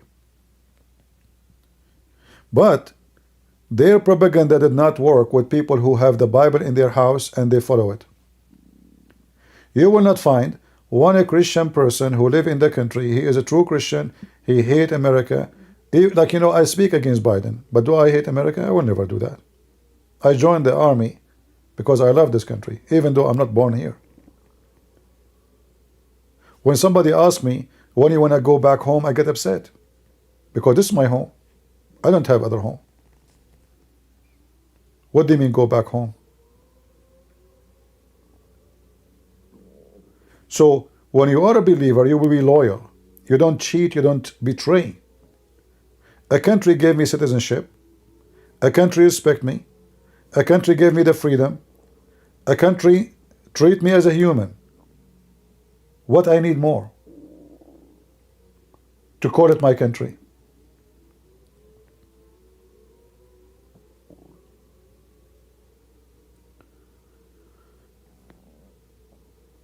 And this is why, actually, if the American, they want to have a strong America, they should promote strong Christian culture. I don't want to use the word culture much, but I want to make it, let us say culture. You know, English is my second language. It's more than a culture. But if they promote Christian belief and Christian, let us say, idea about what home is, then you will have a strong country. You will not see anyone there to betray his land or burning his flag. Why you want to burn your flag?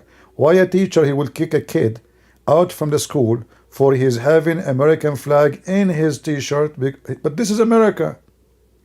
I mean, this can happen if you live in Gaza. That can be acceptable. But why in the world a child is holding his flag? He is being to be bullied by even a teacher. How we reach this point? Because your Congress is corrupt. They don't care. The FBI is corrupt. Look what they are doing to Trump just because he's opposing. He want to go for election. They are doing anything. They become the same as the Soviet Union, the same as the KGB, the same as Putin. Anyone who don't agree with their method, send him to jail, charge him with this, find a crime against him, tax, property, sex scandals, just to throw anything at him just to disturb the person and to frame him and to make him look bad. It is reality. If you look at the Congress today, you will see that the Republican, they hate each other. There's many parties inside the party. They are gangs.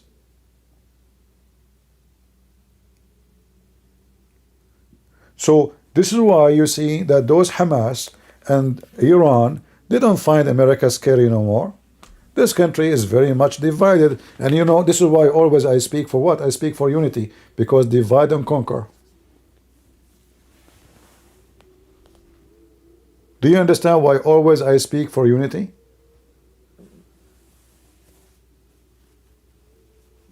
The country is very much divided. They cannot agree about anything.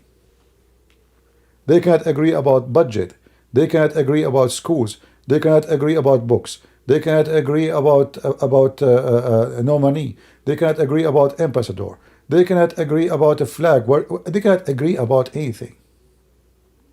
They cannot agree about the borders. I mean, the whole world, you will not find one country in the world disagree that they should close their border from people who they are not legal. You will not find, only in America. And this is what the guy is talking about. It took them a lot of time, but it's working. Soviet Union is gone. It's like, you know, you spread the virus, and then the virus is out of control. Even if you try, you yourself who spread the virus, to stop it, you cannot. It's like posting something in the internet. Can you take it back? So Soviet Union worked for more than 20, 30 years in this propaganda, and they are very much successful. Demoralization, it takes from 15 to 20 years to demoralize a nation. Why that many years? Because this is the minimum number of years which requires to educate one generation of students in the country of your enemy, exposed to the ideology of the enemy. In other words, Marxism-Leninism ideology is being pumped into the soft heads of at least 3 generations of American students without being challenged or counterbalanced by the basic values of Americanism, American patriotism. The demoralization process in the United States is basically completed already. For the last 25 years, actually it's overfulfilled, because demoralization now reaches such areas where previously not even Comrade Andropov and all his experts would even dream of such a tremendous success. Most of it is done by Americans to Americans, thanks to lack of moral standards. Did you hear? Did you hear? This is a KGB agent. This is a KGB agent saying, thanks to the lack of moral standard. Did you hear it? We become the same like Muslims. We have a lack of moral standard. We become confused. If you go to Islamic countries, you will find the judge is corrupt, the police is corrupt, the president is corrupt, the butcher is corrupt, the grocery store is corrupt. Everybody is a thief. Lack of moral standard. Being a thief there actually is like a smart. You know, you come to your family, you tell them, today I did this, I did fool this guy, I stole his money. They will be proud of you. Nobody will shout at you. Nobody will say to you, what are you doing? Shame on you. This is the Middle East. So now we are in America, it's the same. You will hear now, if you go on TV, you will see how many people they do shoplifting. Like in Muslim countries, where they put bars over every window because there's no safety, no security.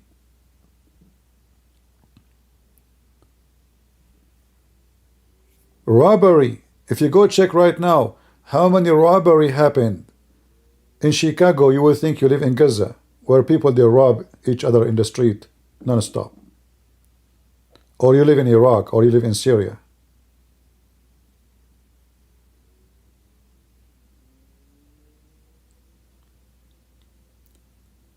So he said, thanks, American doing it to American doing this propaganda to American, thanks to the lack of morality.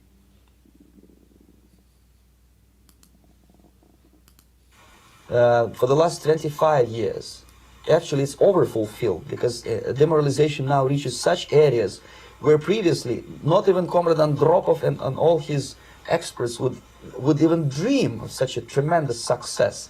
Most of it is done by Americans to Americans, thanks to lack of moral standards. As I mentioned before, exposure to true information does not matter anymore. A person who was demoralized is unable to assess true information. The facts tell nothing to him. Even if I shower him with information, with authentic proof, with documents, with pictures, even if I take him by force. Isn't this amazing? Guys, isn't this is absolutely true?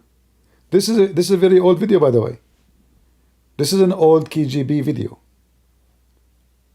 He is telling you that when this process is over, brainwash process, no matter what you do, even if you show them the truth, even if you shower them with incredible evidence, you cannot convince them. That's it. They lose totally their common sense. And this is what we see today. I find this video incredible, by the way.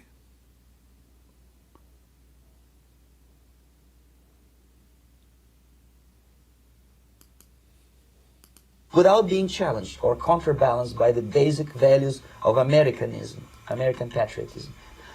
The demoralization process in the United States is basically completed already.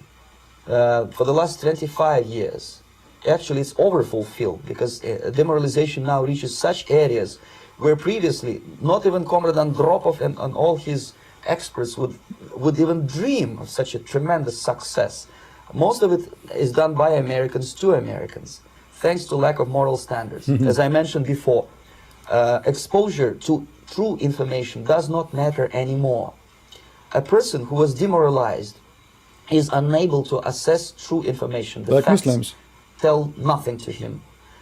Even if I shower him with information, with authentic proof, with documents, with pictures, even if I take him by force to the Soviet Union and show him concentration camp, he will refuse to believe it until he's going to receive a kick in his fat bottom. When a military boot crashes his balls, then he will understand, but not before that. That's the tragic of the situation of the... Did you hear it? When the military boot crush his balls. or psycho. This is what Muhammad did to the Muhammadan. There's a guy saying, I challenge you, CP. Abdul, don't tell me challenge me. Call me in Skype. You're a potato. You challenge me? Are you Thor? So why you don't call me in Skype, Mr. Challenge you? Are you afraid if you call me you will lose some of your teeth? I can't say you will lose your testicles. You don't have any. Prove it. Call me. I trained you, CP. I trained you, Temperance. Well, call me. Mashir. I mean, your name is Mashir. What happened? Like your dad, your mom and your dad, they have sex when they lost electricity and he put it in the wrong place. What happened to your name? What is that?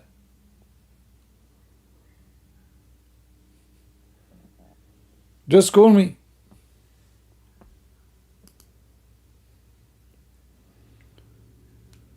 So now, in order to fix the brainwash,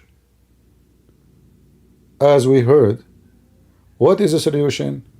The solution only is faith and the book, the Bible. I believe strongly that this generation, and maybe the one after it, is going to face a lot of struggle. And then they will find themselves, they have to come back to faith. Even though they become demonic, even though they become so stupid. But a human being, by nature, by the creation of God, when he feels himself so much as a loser, so much weak, so much helpless, then at that moment he go back and look for faith. You will find a lot of people who they curse God every day, all their life. Suddenly, in a moment, they woke up and they become believers again. But why? It doesn't make sense. This guy is an atheist. He keep cursing God. He don't believe in God. He prays being atheist or anything. How come suddenly he wanna be a believer? Because simply they keep living in the vacuum tube as long as they can breathe. And when the moment comes and they feel they are drowning and they are out of their last breath, they look for God. But we have a duty as a Christians to keep the seed so we can have future harvest. One farmer, he can retrieve miles and miles of ground. Just one farmer. Remember the Lord, the Messiah, he sent 12 disciples. One of them, he betrayed him. And later more, they joined.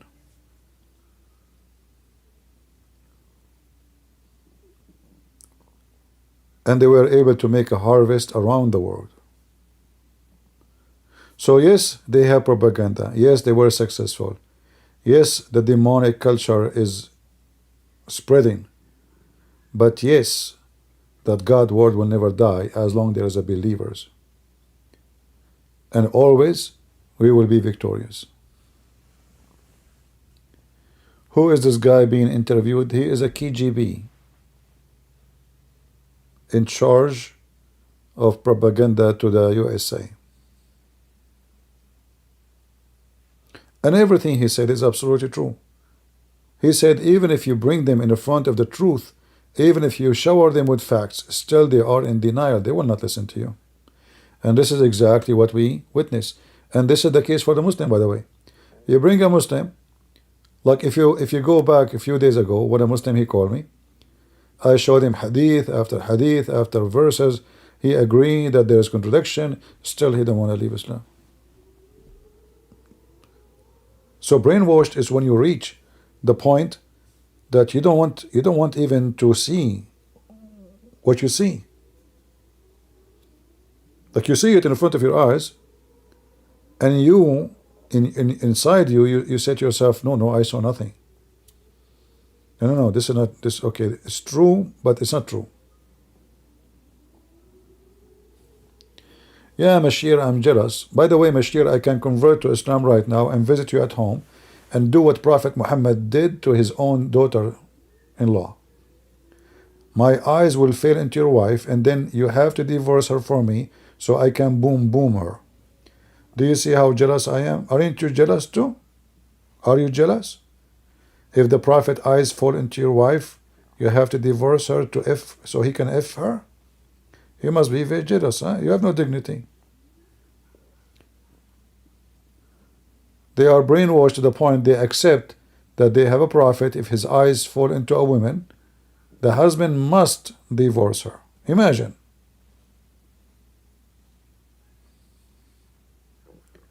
And they claim in the same time that they are conservative, and women, they cover themselves.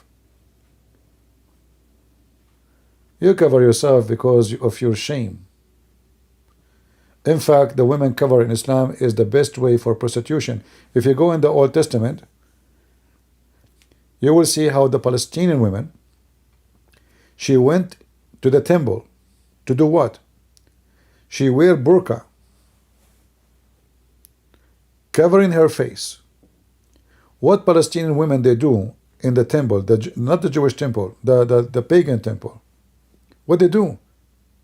They do sex service. So in their belief, the Palestinian, not those now, the Palestinian, if she have a sin, if she did something guilt, in order to ask the gods to forgive her, she wear a burqa, and she offer her body to anyone who enter the temple if he want. However, the burqa is for a reason. She don't want the one who is having sex with her to see her face. So burqa was through history is a way to do and nobody knows. It's not for dignity, it's not for virginity, it's not for protection. It is just to hide your identity, so the one who sleep with you, he will not know, and those who see you in the front of the business of prostitution, they will not recognize you. If a Muslim, he see his wife in the street going out with his neighbor to his bedroom, how he will know this is his wife? We will not know. All women look the same. There's no way to find out who's your wife. I told you before,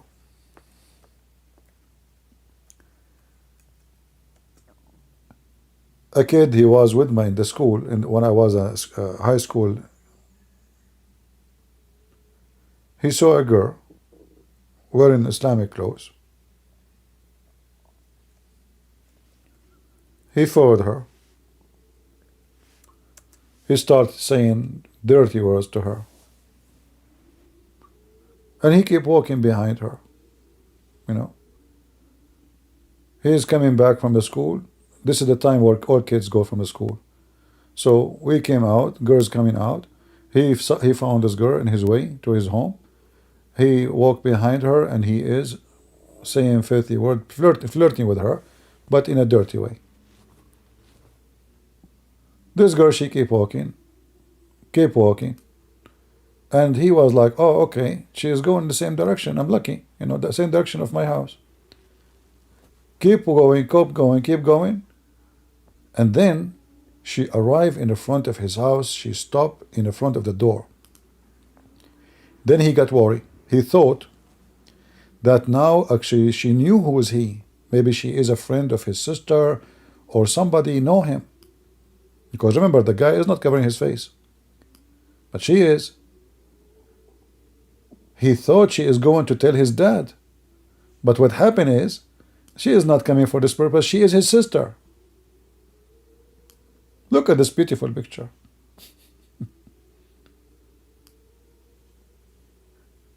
Let us be honest here. Isn't it Islam is the religion of common sense?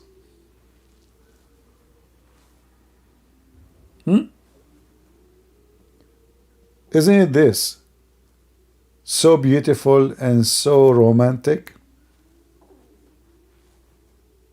He will go back home now from the vacation and he will show the family the picture of his wife. Which one? How we know that this is your wife, not a prostitute? Nobody will know. Who is there? Yeah, actually, you're right. Is it a man or a woman? We don't know. Somebody's saying how much they are paying me. Well, Allah, He pay me 72 vagina. How much Allah pay you? More? Isn't it your God, Allah? He says, if you give money to Muhammad, Allah will multiply your reward. How? By vagina. You are talking about paying me? Why did you pay me when you joined here? Did you? The Muslim, he can answer the stupidity of his religion right away, how much they pay you. Your prophet in the Quran, he said that Allah told him, before you meet the filthy prophet in a private, give him something. Did you give me anything before you talk to me? No. Shame on you. You should. But as you see, Islam is a religion which is beautiful. And by the way, it's very moderate too. Look at this one as an example. Isn't it this is so beautiful? Let us be honest here. Muslim girls, they decide to go fashion.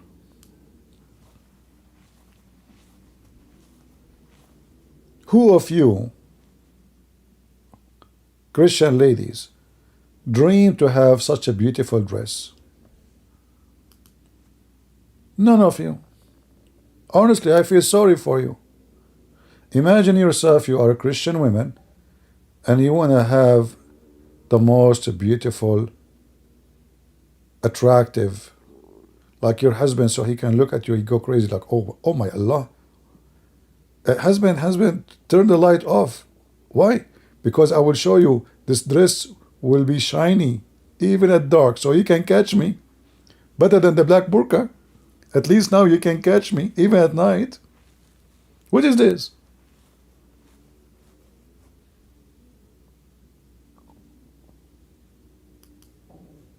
What is that?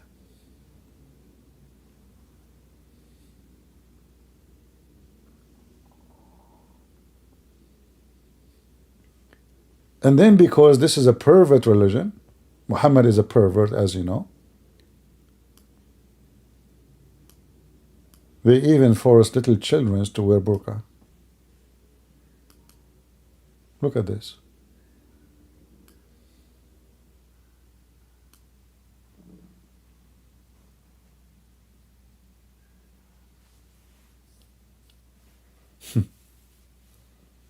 She's not even 3 years old. She is sentenced to death with this. Do you know how ugly, how bad it is to wear this clothes and you are living in Indonesia? Do you know how humid those countries are? Do you know how it feels to be inside this very uncomfortable? And what that would do exactly?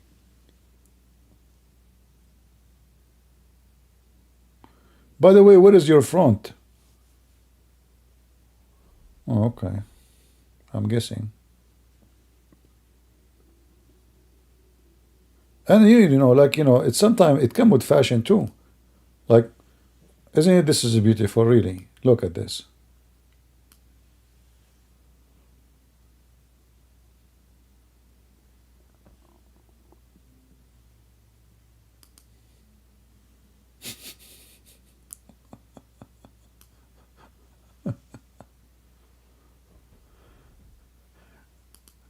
What the heck is?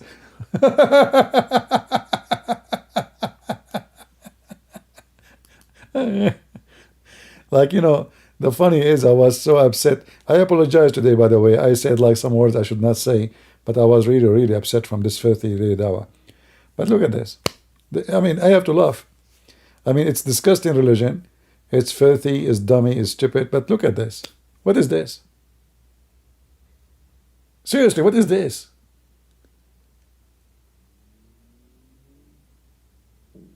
Where is your mouth? She's putting the thing in her eye. She's trying to force that thing from that hole, this little hole, to go to her mouth. I don't know how you can drink. This is your eye education.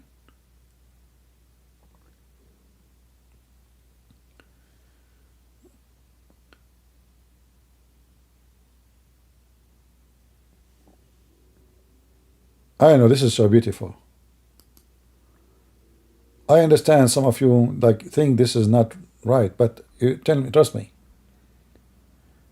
those women are so happy. And by the way, Muslim women, they spend a lot of money on makeup and etc. And then look what they wear. Oh boy. What is this? What the heck is this?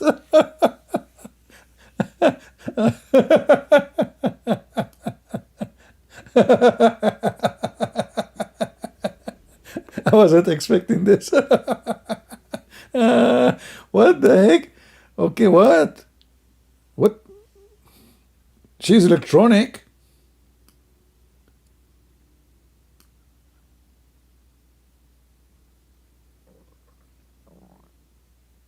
Burqa LED? You must be kidding me. I mean, the LED technology, they come to the burqa.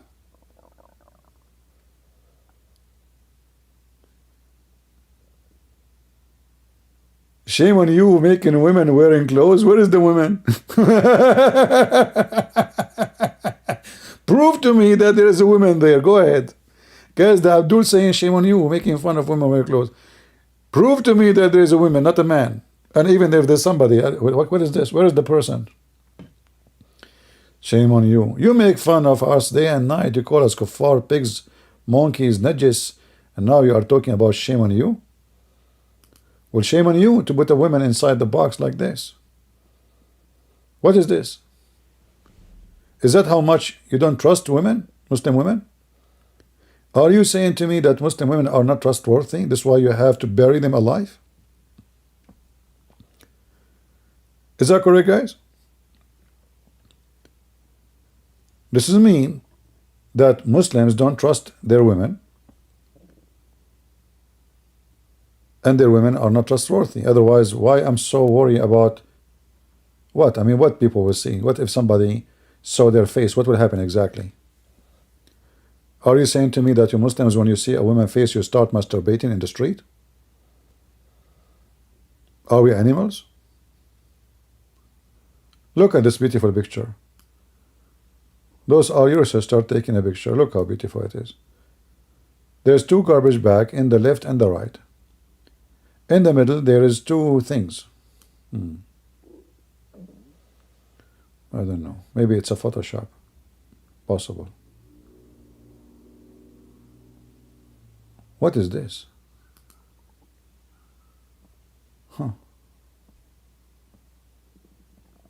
Ah, look how beautiful to go to the park like this. In the summer. Because, I'm worried somebody will see my fingers. If those men, they saw my fingers, they will start touching themselves. A'udhu billah, a'udhu billah. We are very conservative. By the way, the Prophet, he said, you can suckle my breast, but you cannot see my fingers. Right? You can do one day mut'ah, but you cannot see my face. You have to pay first.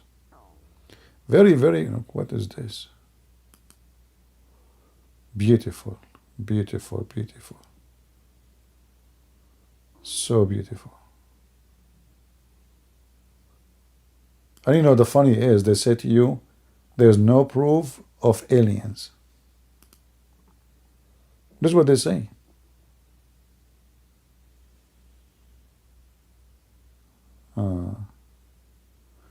The hijab women, when they put it in, they feel free. I don't know, I can tell you many stories. I remember once when I was finishing my degree, the last, the graduation day, there is a Muslim woman. At that time, I was just very young. And she is young too. She came to me, she hugged me. Hey, how you doing? I look at her, I said, oh, I have family with me. I did not recognize her, but the sound, the voice is not strange. So I said, she said, what, you do not know me, right? I said, oh, this is you? Guys, she is wearing, do you know this is like a Spanish style for women? When you don't have the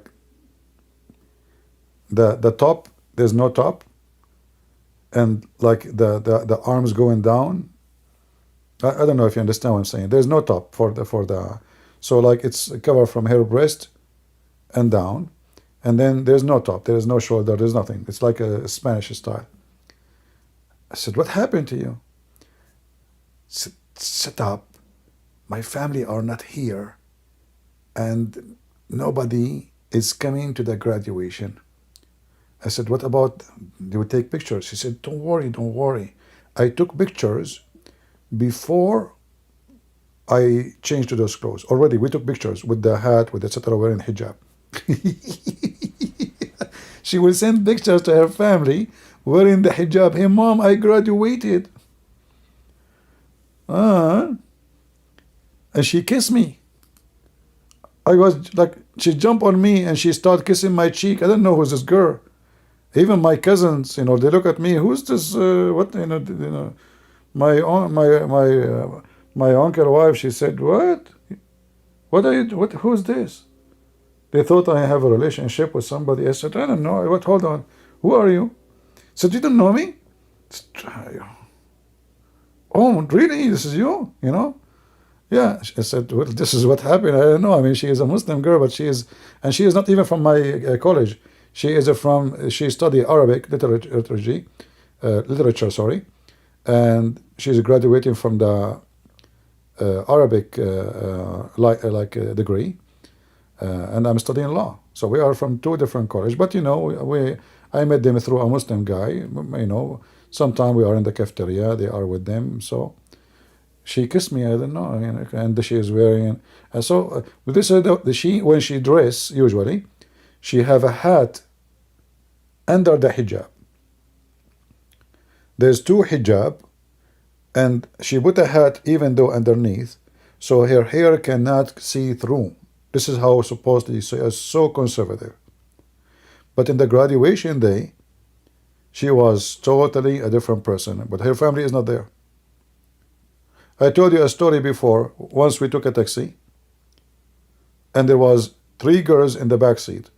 So it's a taxi from city to city, and it's like we are not taking the whole taxi for us, like we call it taxi, but it's like otherwise you have to pay for the whole passenger. If you're not willing to pay, there's a garage. They will wait until they have 5 customers traveling from this city to that city, and then everyone pay for his own. So there's 3 Muslim girls in the back wearing burqa like this. They were sitting in the back, and we are 2 guys, college guys, sitting in the front, and the driver next to us. The driver is a Muslim. So now we arrived to the second city, but we are not done. We still have a long distance. Still we are going to travel. So now we have to wait in the other garage in the other city until 3 more passengers to replace the 3 girls who did drop. He dropped them. They left. We are waiting, and then suddenly 3 girls wearing very, very revealing clothing, short skirt. They came to us, and the driver was there. They said, hey, Abu Muhammad. Muhammad, he says, okay, what? He says, we forgot something with you. He said, what do you mean you forgot something with me? They said, there is a small bag. We forgot it in the trunk.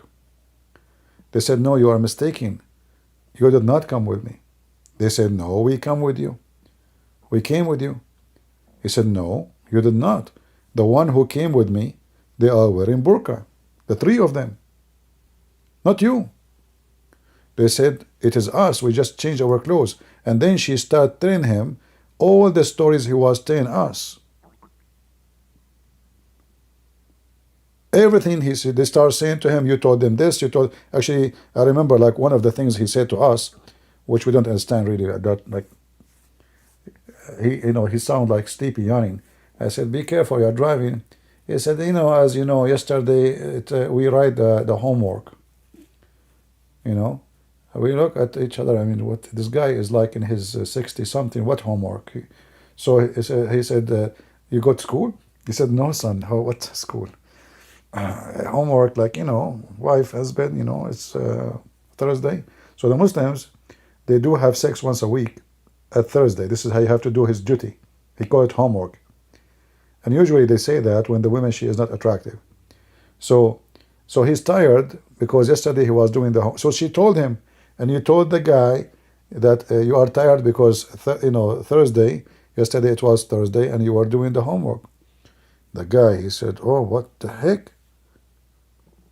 And then he went to the trunk, he opened, and really he found little bag, does not belong to us. We have our bags there. And he gave it to them. But then he sat with us when we continued the travel. He said, I will never send my daughter to university to learn in different city. I cannot believe it. My daughter, she dressed the same like they do. This is what women, they do.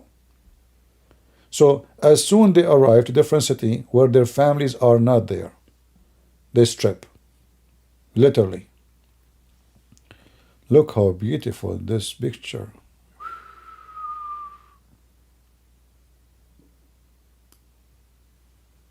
Those are the Islamic police women.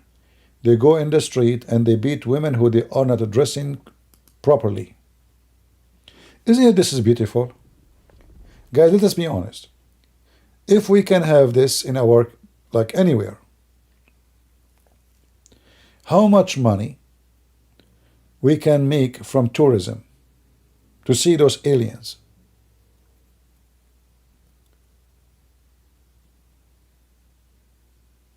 This is so beautiful.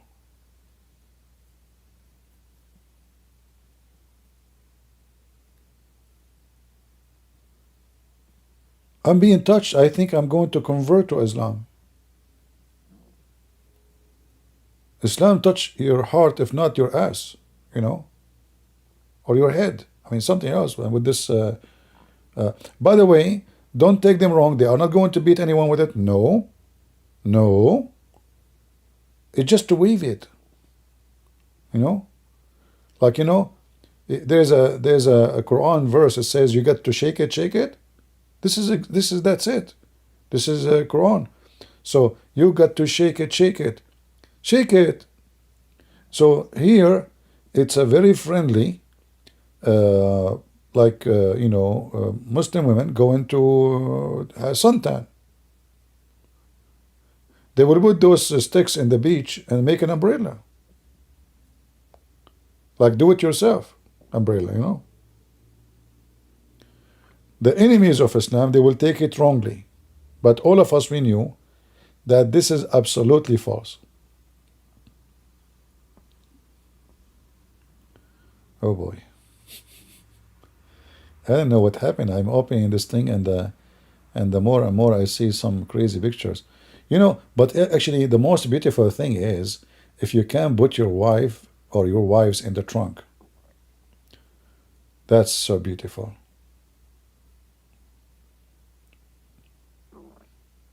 Isn't it fun? Did any of your husbands or your sons give you the respect to the point he put you in the trunk? In so-called America? No. Why? Because you don't have the luxury of Islam.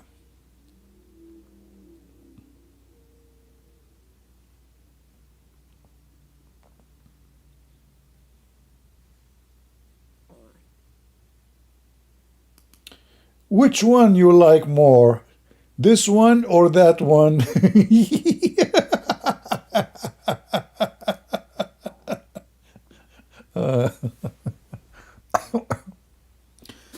Listen, I'm going to open a store to sell burqa.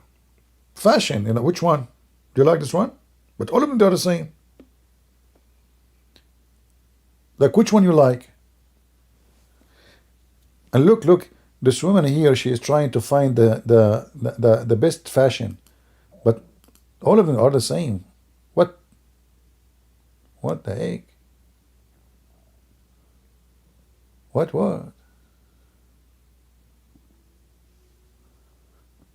I don't know, it's so.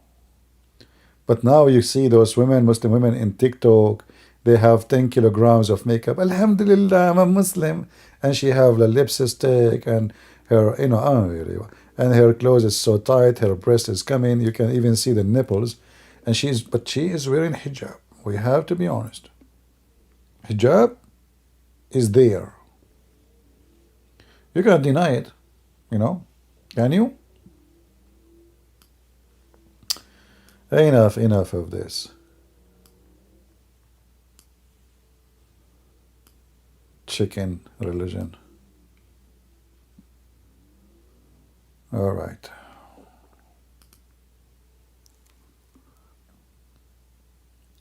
How many of you women are jealous now? Shall I make a burqa and say it in my channel? Because all channels to make money, they sell things like buy our t-shirt, this is actually somebody says to me, you should make a t-shirt, we stand with Israel. And the first thing it came to my head, why people, they are asking me to do such a thing? Like we can't stand with Israel without buying a T-shirt of Christian Prince. Is that how you stand with Israel? By buying my T-shirt? So I can make money, and this is how it make you stand with Israel? What about, I have a better idea. What about you send the money to Israel? Yeah, I mean, this is a big business, you know. You was look at this beautiful. I'm not going to put you. No, no, no. I'm not going to show you. This is really scary. Big mouth women. Yeah, I don't know who made this. You know, those images like GFT. They keep moving. Yeah. So anyway, the guy, he was like, you know, I don't think he means something bad, but this is how bad it is. The idea of supporting somebody is buying, like they make a hat, they make a T-shirt, they have a line of a product underneath of their channel, cup, T-shirt, etc. And supposedly they are serving you. I know.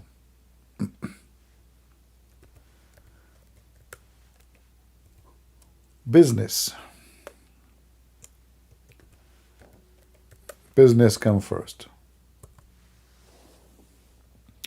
This is a better hijab. Look, I was looking for hijab, and Allah guide me. You know Allah guide people? What the Quran says, Allah guide who He will. And look how they are moving it. What the heck is that? Is that overdose electricity? How you can do that? Aman Rabbi Aman.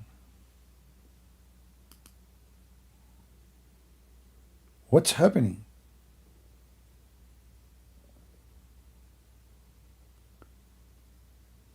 Is that the disease they call it as syndrome? I'm not sure. What? What?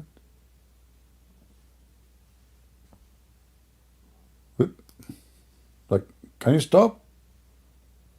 No? Okay. Okay, thank you. Look at the pose. Hijab, they are wearing hijab. Look. I mean, we have to say they are religious. You know, look at this one. They are on the top of each other. And look at the Hajji. Do you see how conservative? Look, they are wearing Islamic clothes. They are covering their hair. They are covering their face. And there is a woman laying down in the ground and the other woman in the top of her. Oh boy. Yeah.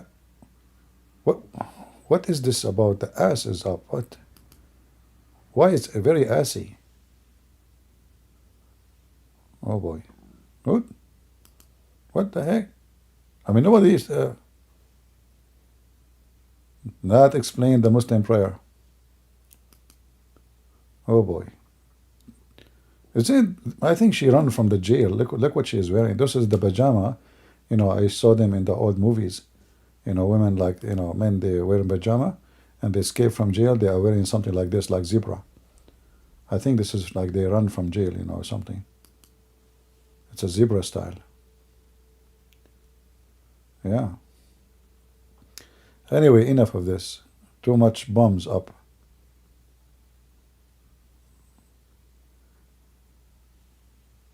This is why Muslims, they're saying that women, they have to pray at the end, because if they pray in the front of them, you can imagine what will happen. Yeah, I can imagine. Can't you? Oh boy. All right. We better stop here. Otherwise, let's go back to the KGB. KGB is more merciful.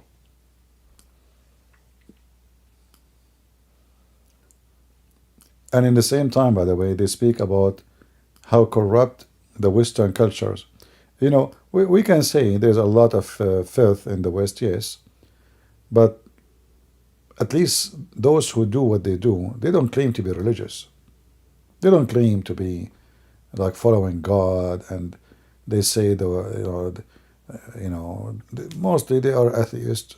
And if there is someone who claims to be Christians, obviously they are not. But you Muslims, you wear the hijab and you wear the burqa, and then look what you do, which means you are supposedly following the tradition of your prophet, and you are doing accordingly to Islam. But the second we check, we find how much bad it is.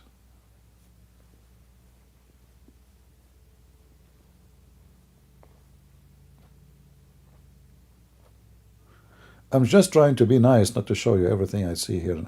I know most of you are so young. I'm the only one like over 16 here. And I'm allowed to see those things, but most of you are not.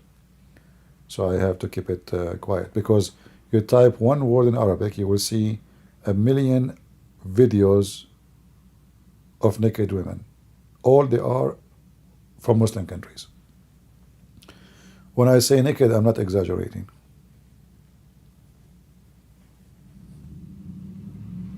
I am not exaggerating.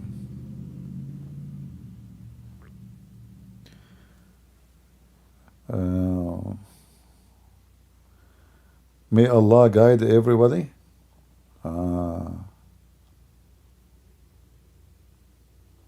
Okay.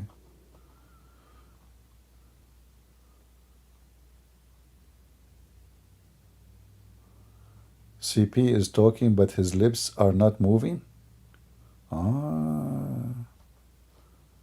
Yeah, well, Prophet Muhammad, he talked, but his lips never move because he talked from his ass.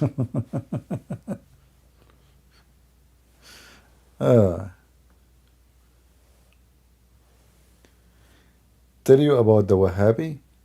There's no such a thing. This is a lie. Wahhabi is not something really. Simply, there's a guy, his name Muhammad ibn Abdul Wahhab. He said we have to practice the Islamic practice according to the Prophet. That's it. And this is what all the Muslims believe. So what Wahhabi is? They use this word, obviously, to escape, or let us say, to make Muhammad look better. They say, oh, this is Wahhabi. But the Wahhabi are just following Muhammad, nothing more. It's like saying, somebody says, we should follow the steps of Jesus. So why you are calling him Wahhabi? It's just to escape the, let us say, the criticism about what they do. So the same as ISIS, they call them ISIS instead of saying Muslims or Al-Qaeda. But all of us we knew, all of those, they are doing according to what Muhammad taught.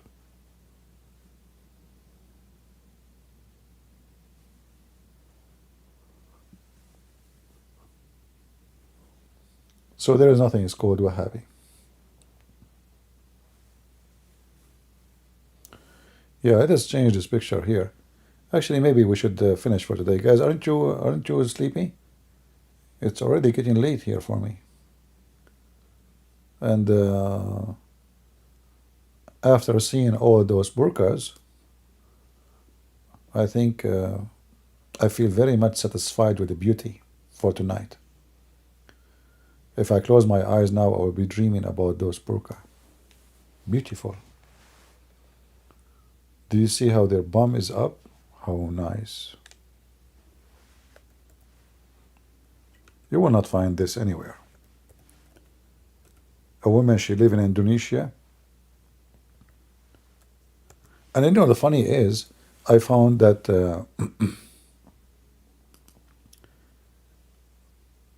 like those who live in Indonesia, based on what I saw in videos, women, they are wearing burqa more than anyone in the Middle East. In the Middle East, you don't see a lot of burqa, really. Like if you go right now to Saudi Arabia, nobody wears burqa. But if you go to Indonesia, to Muslim areas, or to Philippines, you will see how all of them, they are covering their face, and But you go to Saudi Arabia, if I go right now to Google, or even Iran,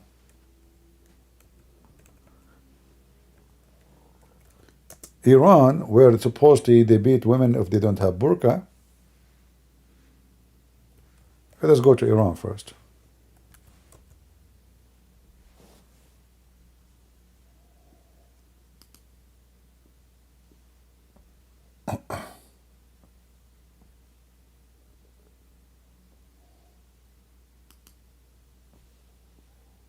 I will not show you videos, but enough because they might have copyright. I mean, this is very conservative, man. Yeah. Look at the hijab here. I like this hijab. Honestly, isn't it? This is a nice hijab. Where is the hijab? It's invisible hijab. Invisible. What is this? What? What? Look like those pants are fashion there. What? What? Look, the women, they are sitting there in the corner. They are wearing supposedly something around their neck. Look at this hijab, brother. That is a very conservative burqa. Yeah. Tehran.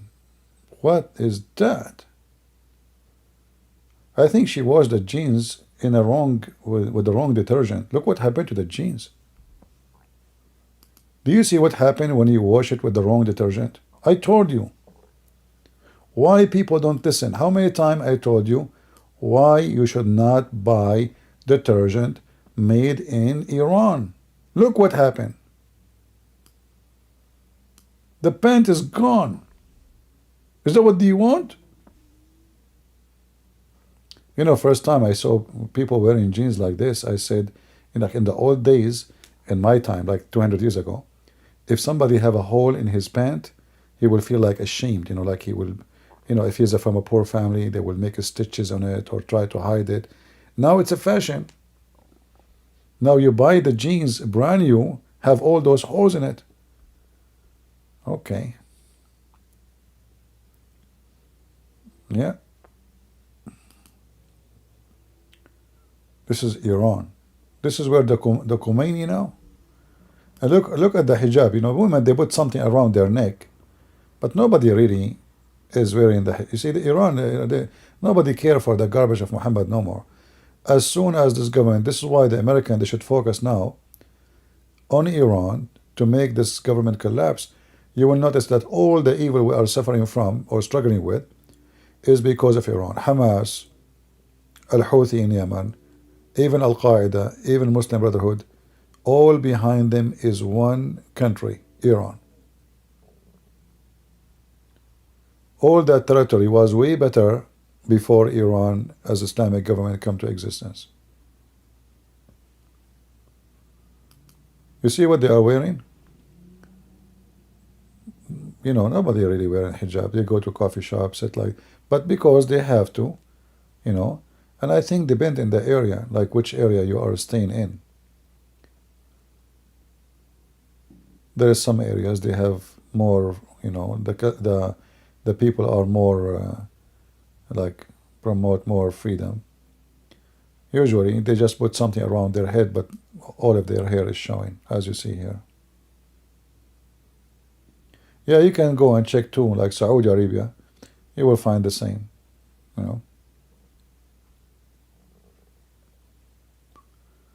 A lot of Iranian, they are coming to Christianity. I don't know if this is a church. No, this is a restaurant. I thought it was a church. Yeah.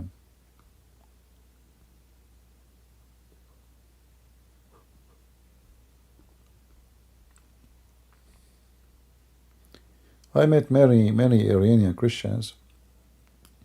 Actually, when I was in the army, I moved to a new office and I met with a guy, his name is Ruhi.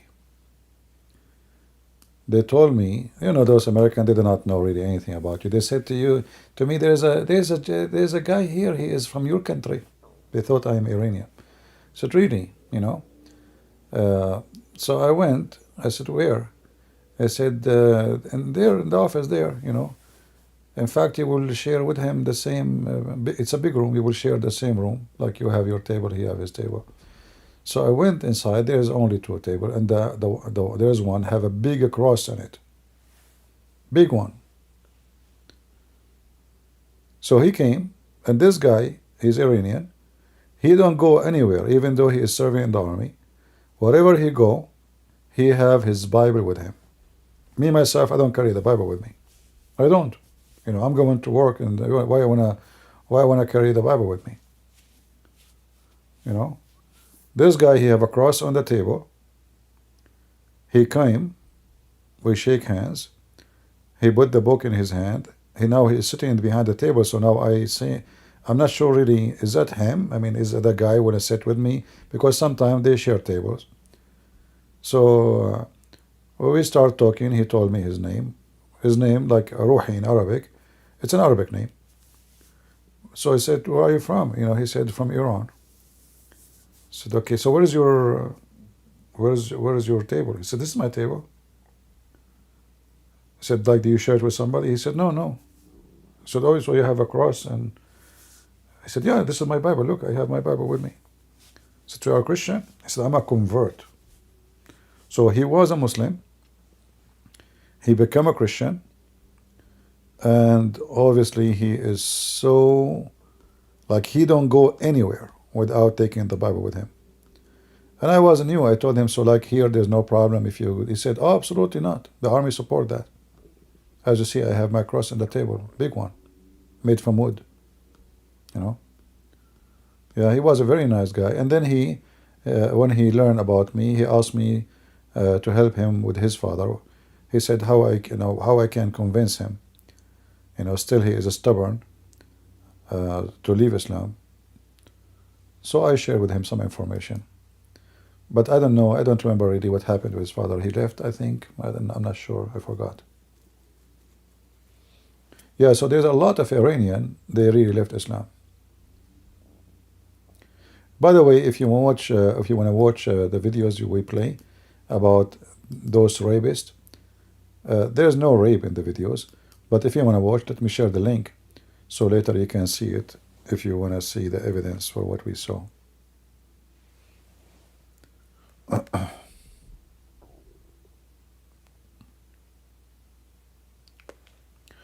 What do you think would happen if the Christians become more and revolt against Islam? Well, in Iran first, the people are against Islam anyway, regardless if they are Christians or not. And the majority who they are against Islam is not the Christians, actually.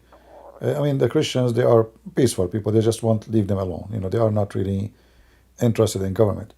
But generally speaking, most of Iranian, they are very angry from such a garbage regime, so the change, it might happen, but you see this stupid American and the Russian, both of them, they are supporting Iran. They are supporting Iran in many ways. They left all sanctions, like from Al-Houthi, America, they knew, like now they have still some sanctions, but America, they knew that Erdogan, he buy all their oil and he re-import. So he make a lot of money from the oil of Iran. So Iran sanctions is useless. Iran sell their oil to Qatar. Qatar sell it to somebody else under their name. The same as they did with the sanctions to Russia, useless. Erdogan, he buy somebody from Africa, somebody from here, and like under cover of different country. They buy it, or they sell it to Emirat, businessmen in Emirat.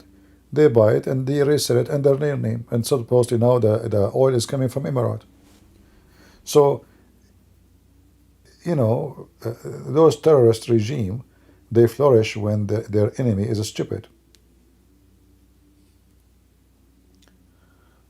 This is why Iran will not collapse as long as they have money.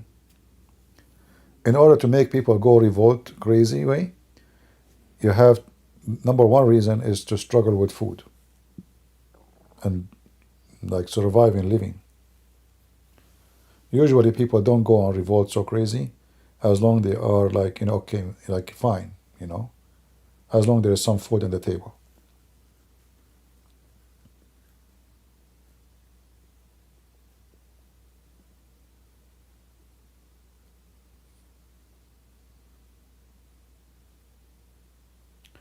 But we hope that change will come faster and this regime will collapse. But for now, this regime is going to be there for some time, as long as they have money. And they are expanding their terrorism around the world. That's why the American European Union, they should fix their problems and they try to fix the problem between Ukraine and Russia. And they come to agreement, all of them, to fight terrorism. But I think as long as we have this Putin, that will not happen. But at least European Union and the American, they should change their target, because now we know this, it's clear how important it is, the role of Iran in what happened in Israel. Right now there's many ships, they've been attacked in the Red Sea. So they can disturb trade, they can disturb export, import to many countries around the world. And they are causing big problems to everybody. It's time for the whole world to stand against them and take them down.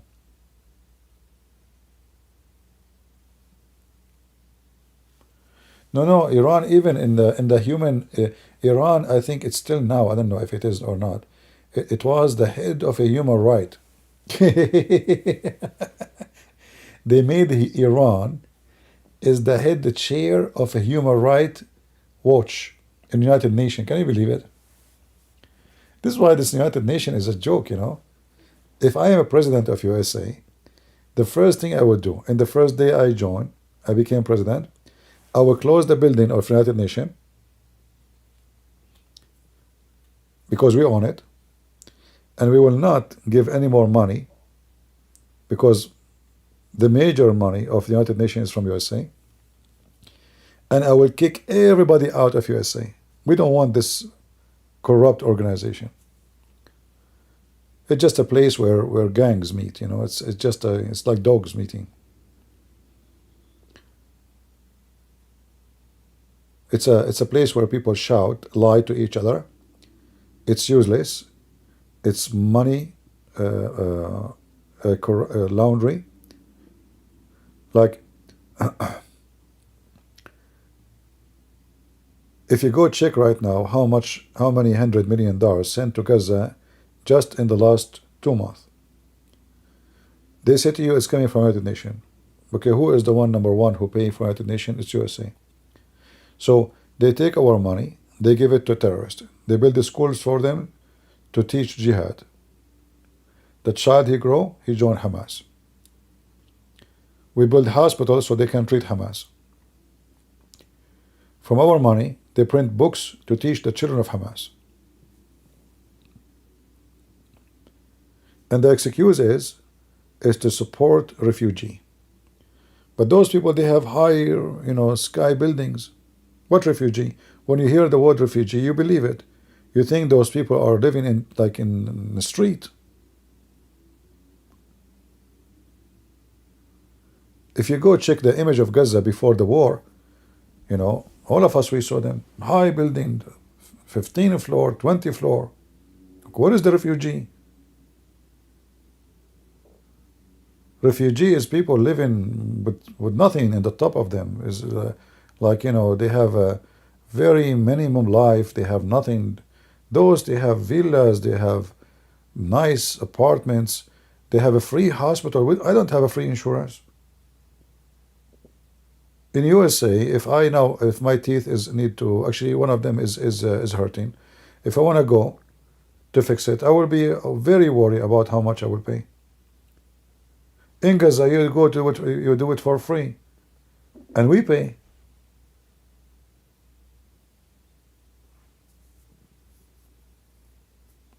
Free hospital, free health insurance, free food, free canned food, free milk for babies, free, and then they curse us.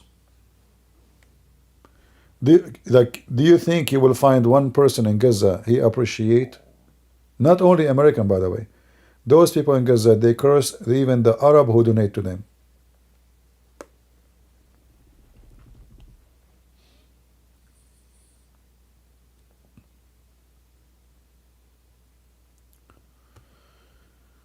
Anyway, I think we have enough for today. I'm not going to keep this video because it have too many, stories, sexual things. We have those videos. But if you want, you can download before I finished, or as soon as it's ready to download before I take it down. Anyone have a question for me?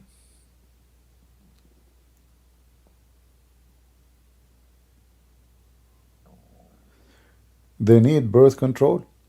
Yeah, they say if they are smart, they would do birth control because simply, when you have a very big population in small land and you don't have a job, but Hamas, this is how terrorist organization they take advantage. Newborn babies, there's no jobs, there's nothing. That country is nothing. So you want to have a job? Here we go. We pay you salary. Hamas, they charge any product when I go inside Gaza 20% to their pocket, just to Hamas, plus tax for the government of Hamas. So there's tax to Hamas and there's tax to the government. I showed you in the previous video, if you remember, the head of Hamas, Sinwar, he have a total of $4 billion worth. The 3 or 4 leaders of Hamas, they have a total of $11 billion. Those, they used to be street boys. They are nobody. They don't have education. This guy, he went to jail. He was like 20 years old, 19 years old. He spent 20 years something in jail. So he make no money. Where's the money coming from? His house is a small house, tiny in the camp. How you end with $4 billion? Because they control everything. If a citizen want to buy a phone, he have to pay 20% value of the phone to his pocket. 20%. Anything you buy. You buy concrete, even though they receive the concrete for free. They get the concrete for free from Qatar. They sell it for citizen. They get meat can from the United Nations for free. They put it in the market for sale.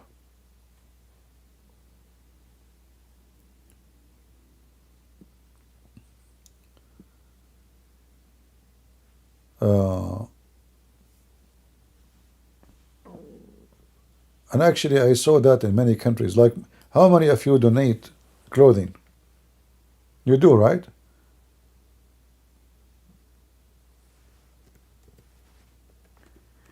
Do you know that the American, they donate clothing to poor countries? And then in those poor countries, the government, they don't give them for free. Do you know that? They do auction. Businessmen, they come and buy them, and then they sell them in stores. I'm not joking. So you donate and you think now, okay, you have a shoes that still look nice, but they are small, whatever reason you want, you want to get rid of them. So you donate the clothing, they put them in containers, and they send them to the Middle East, or to Africa, or East Europe. But you give them for free, and supposedly they will be given to the poor. What the government do? Because the government is the one who receive whatever you send. Simply they just sell it. And the poor man who's supposed to receive the donation, he got nothing. He can't even afford to buy them. And they sell them for a good price. Because in those countries, they don't have any good quality clothing. They have very cheap quality. And usually, like stuff coming from the West or USA, it's a very good quality. Like if you go to China, by the way, you will find that a Chinese product sold in China is not the same quality as a Chinese product sold in America. In America, Chinese products, they are very good. Shoes, jackets, pants, jeans, phones. In fact, I learned stuff like hard to believe. Like when the Chinese make a phone to sell in India, it's not the same phone, even though it's the same brand.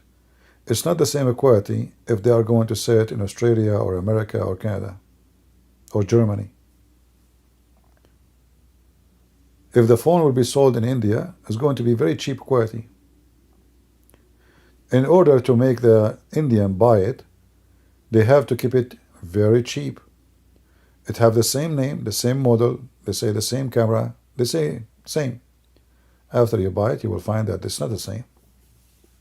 There's a huge difference between the product sold to the state and the product sold to India.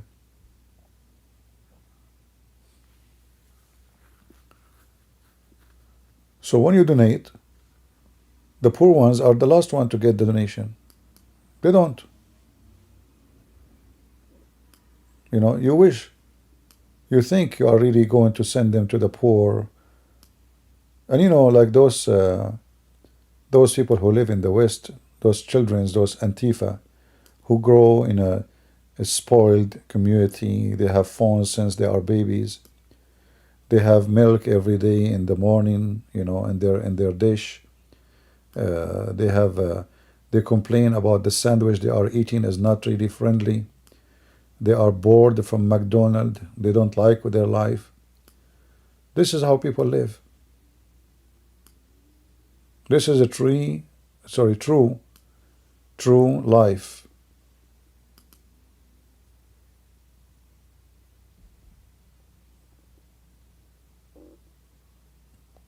Your kids now, you want to force them to eat.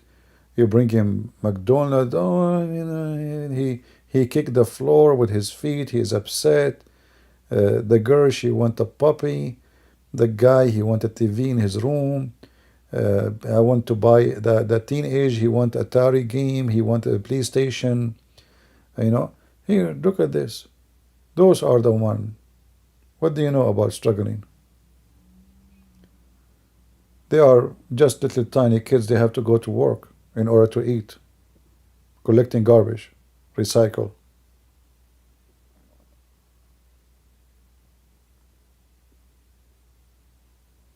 What people know about struggling. This is why it's very important if you have children to show them this so they can learn and appreciate what they have. A person don't appreciate, he will be a very bad person when he grow. It doesn't matter how much he have wealth, he will never be happy.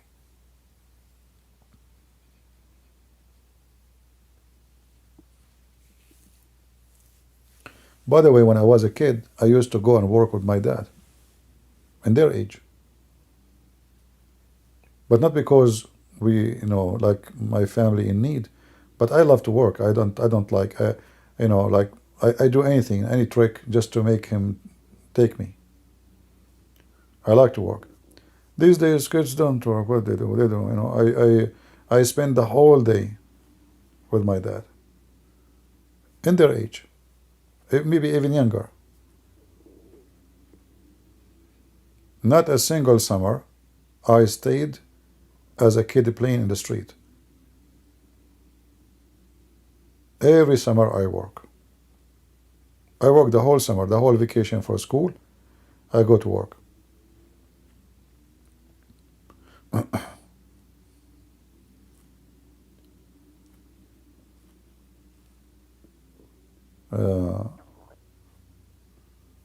So life, my friend, is tough, and people, they struggle.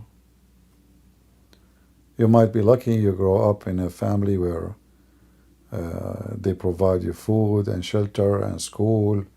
They spoil you, they take you vacation, you know. There's people, do you think those kids will have ever something called vacation?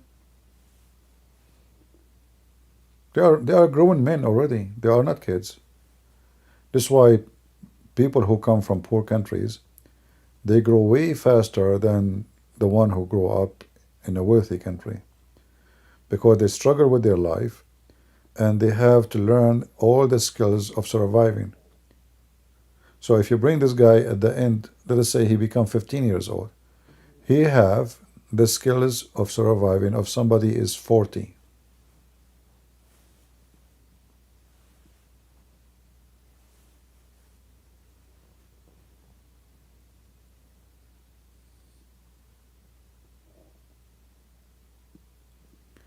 We love our kids, they abuse there.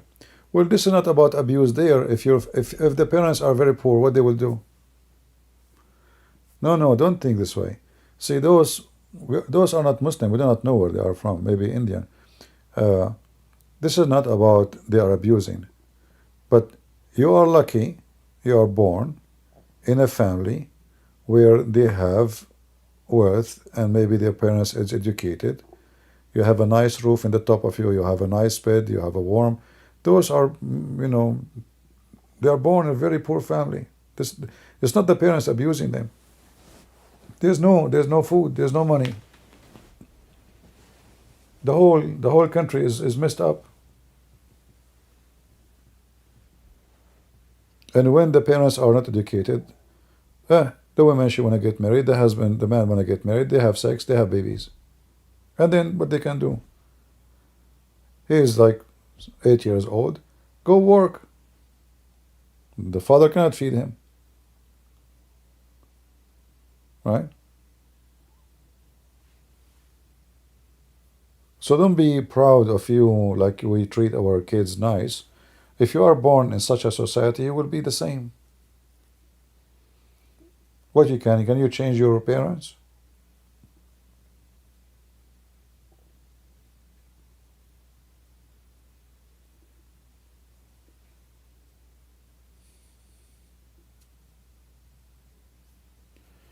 They have too much children. Well, this has happened even in Christian countries. When the people are not educated, they don't, they don't think, they don't plan for their life. They are very simple. Okay, do you want to get married? Yes, and actually in poor countries, they have more babies because this is their insurance. Because the government have no place, there's no retirement. So what people do, they have kids. This is their insurance. It's not because they love children. And then this kid, he will have more kids too. So because when he gets old, his children support him. So having a big family is an ancient form of insurance.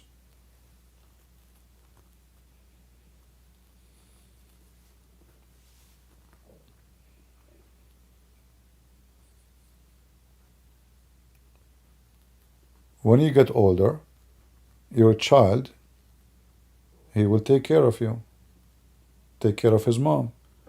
So they have 7, 8, they grow, they became men. If everyone give them like $10, they can survive.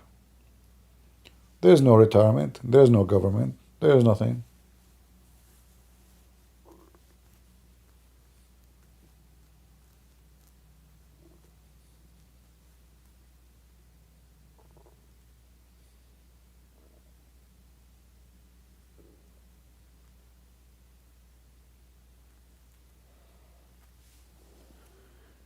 Yeah, so life sometimes is not fair, or most of the time actually is not fair. There is people don't deserve actually wealth, and there is people who deserve wealth but they never have it.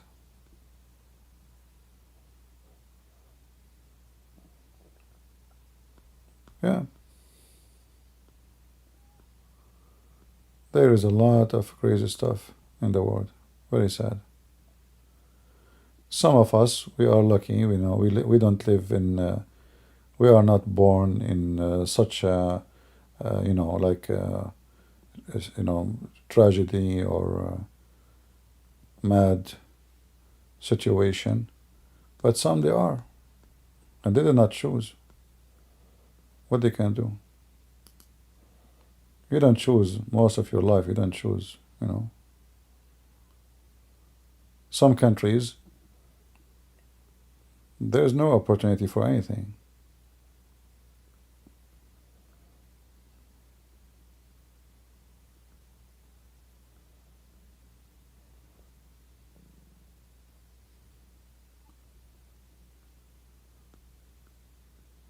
That's why if you, whatever you have, you learn how to appreciate what you have.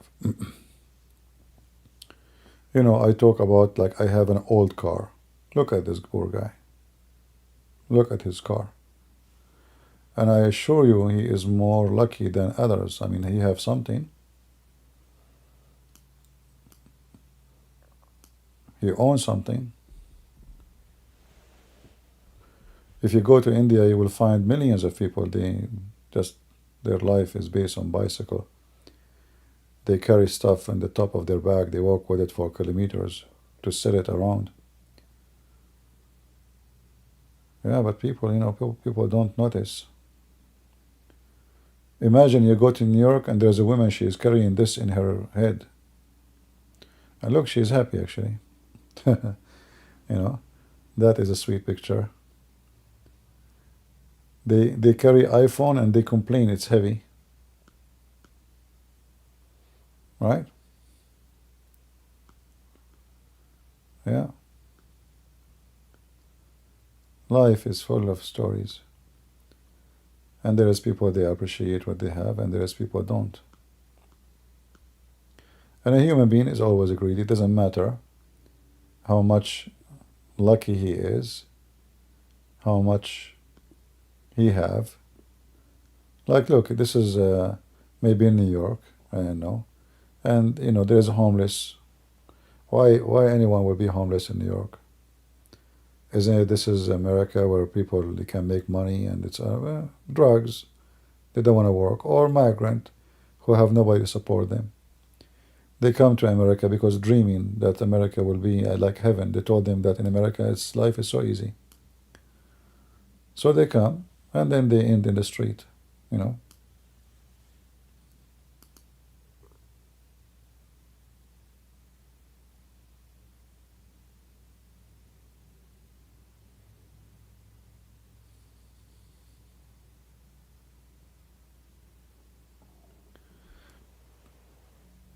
You mean the Prime Minister of India? He spent thousands on his lunch? Yeah, in India there's people who they are billionaires. They have hundreds of billions of dollars. And there's people, they sleep in the street. Yeah, India, there is no fairness in society at all, you know. This is why having children have to be careful, you know. You don't just make babies, throw them in the street. But how you can explain to such a thing to someone is not educated. They will not listen.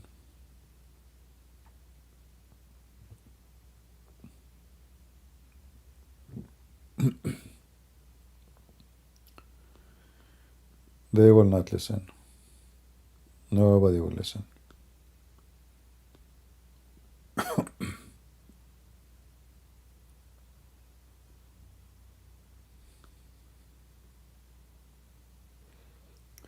And you know, actually, I always feel for poor people, and I met many poor people, and I found them way more nicer. For sure, generally speaking, you know, there's some, they are poor, but they are, they are very bad quality. Not because they are poor, but like they have a mentality of criminals. They want to rob you, they want to steal you. But I met a lot of poor people. They are way, way nice people. And they are more giving, you know, like you go to their house, they will be so excited to have you. Like they find you like as if you are someone like very high coming to visit them, and they think of themselves their low. So there is some, they are really beautiful. They have a nice smile. They are not fake, you know. They welcome you at your home. I saw many European tourists. They go, like example, to some places in the Middle East. And, Middle Eastern, generally speaking, they are very, let us say, they are generous. Like, if you go to visit a house of somebody, they welcome you, they invite you to lunch. And actually, if you are a foreigner, even they take care of you more. And then you go, like this foreigner, he give you his phone number. Then this Middle Eastern, he go to Europe. He called this person. He don't even answer. Ah, hey, how are you? You remember you came to our house? We, etc. We stayed there for a few days. So he go, this European, he stay in the house of those people eating. He's a hippie. They meet him in the street. Oh, come, they will come. They give him a room, even they stay, they eat. And then when they go to Europe, they call him, he don't know them. I'm here, do you like to, I'm busy, sorry, I cannot meet you, Rodney, sorry. Yeah. Mostly poor people, they are very, very friendly. They have a better heart quality. They are very, more pure than people who they are like lucky with wealth.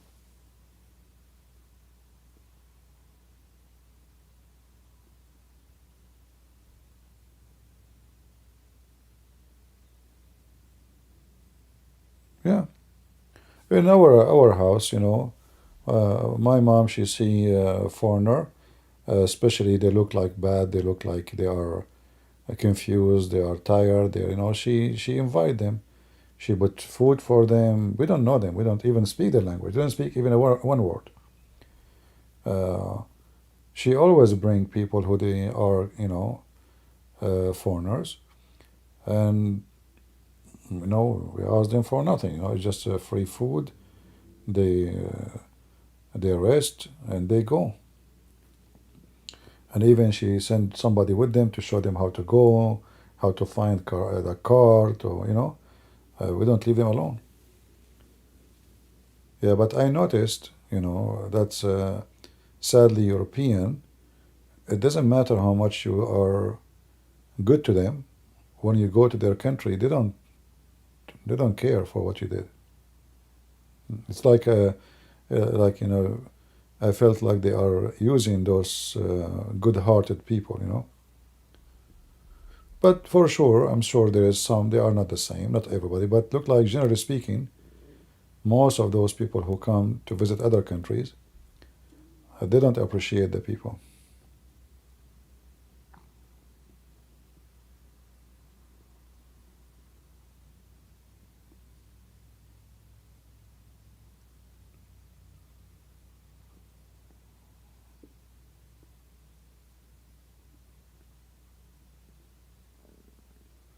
All right.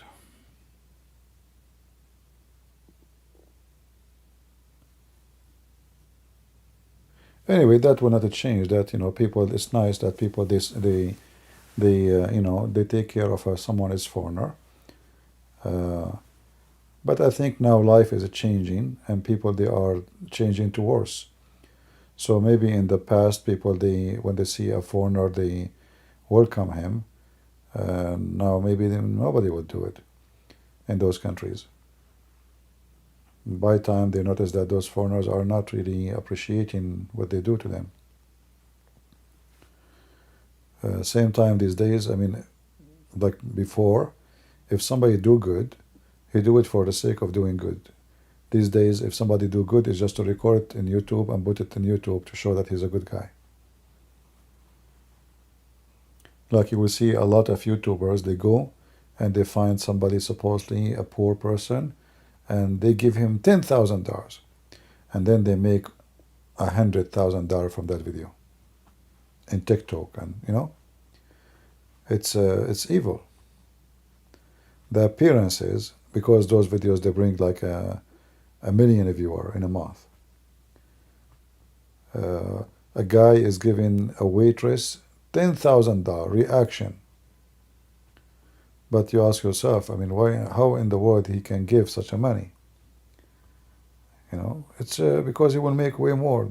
He is willing to sacrifice the 10,000 so he can make 100,000. Right? It's not because he's a good guy, it's because he's an evil guy. And then the whole world will see now that you are the poor who took the money and you need it.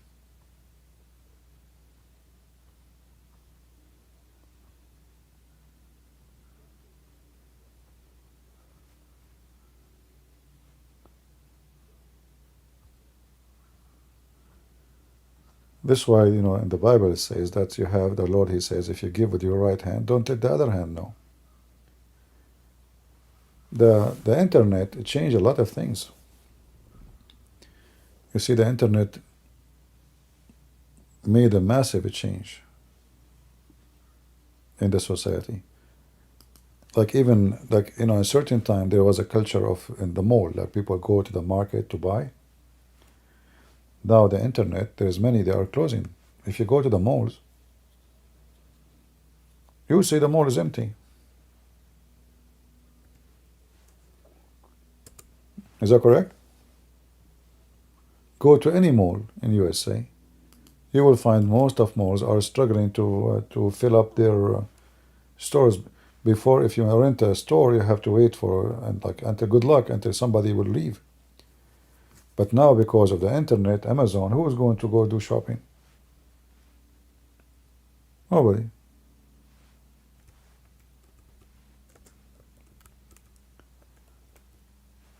San Francisco, if you go and search in the internet now, you will find that San Francisco's stores are it's like a ghost town. Everybody is closing his business.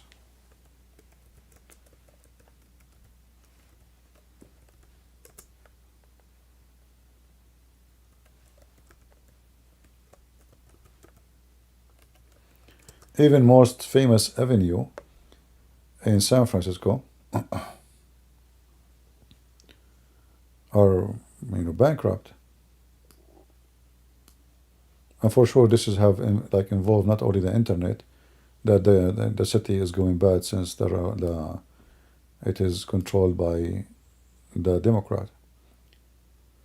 San Francisco faces major stores closure. The whole street, you watch the videos. The whole street is shutting down. Malls are empty.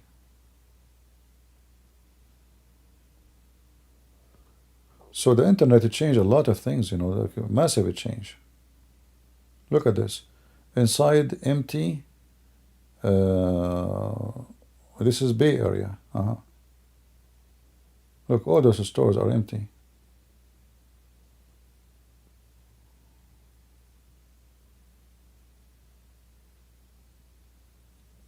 There's no customers.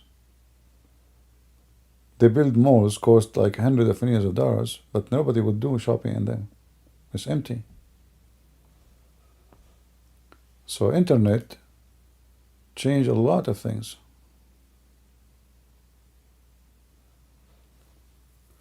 Will change the culture, will change the influence, will change the habit of life. Internet made a different level.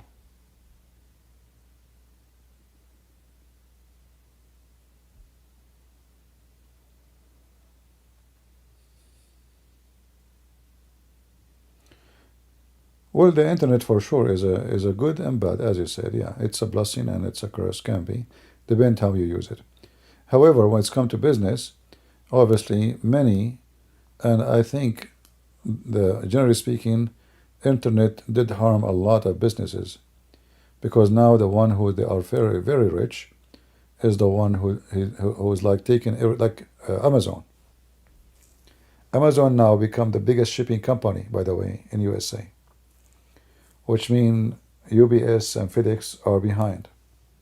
So Amazon now, they have more employees for trucks and more trucks. Imagine. They have even their own planes. Amazon now is going to the space like Elon Musk. So now those malls cannot compete. Smaller stores cannot compete. If I go right now to Amazon to search for anything, let us say I need a phone charger. If I go to a store, they have limited. They have this, 3, 4. That's it. You go to Amazon, there's a billion. You choose the one you like, click, buy, and if you have a Prime, they ship it for you for free. Who can beat that? So smaller stores will die, and Amazon will grow, and Amazon became a beast now. Even Amazon now, they are making their own product. They have movies, Amazon movies. They are their own movies. They have industry to make movies. They make, they have millions of products made by Amazon. You can go right now and search on Amazon. It's called Amazon Basic. Amazon bed, Amazon mattress, Amazon TV, Amazon fridge, Amazon air condition, Amazon chair, Amazon umbrella, Amazon.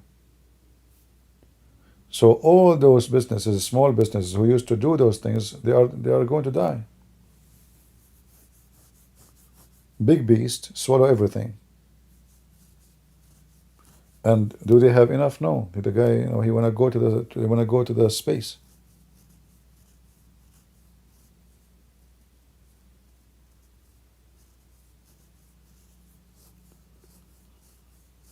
So internet is a big issue. However, for us, like now, all of us, we are meeting here. If not the internet, we cannot do it. I remember many years ago, I wanted to open a TV station to expose Islam. I contacted, because at that time there's no internet to do what we do now, like to go live like this, it's impossible.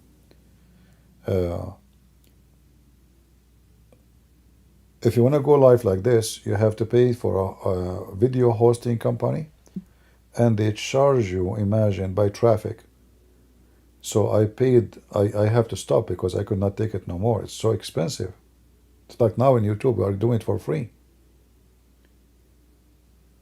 Before, to do this, you have to pay the hosting company a lot of money.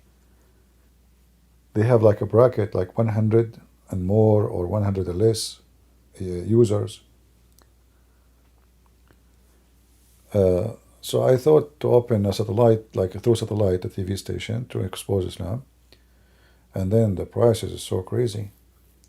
17,000 at least every month for one satellite, plus a few thousands for equipment.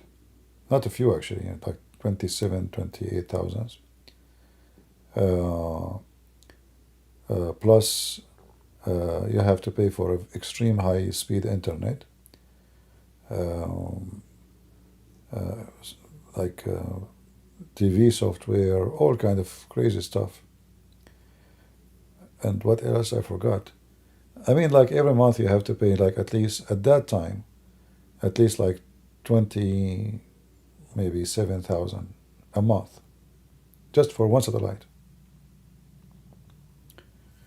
Now you can watch me from around the world for free. Every one of you is coming from different location. So yes, there is a bad side and there is a good side,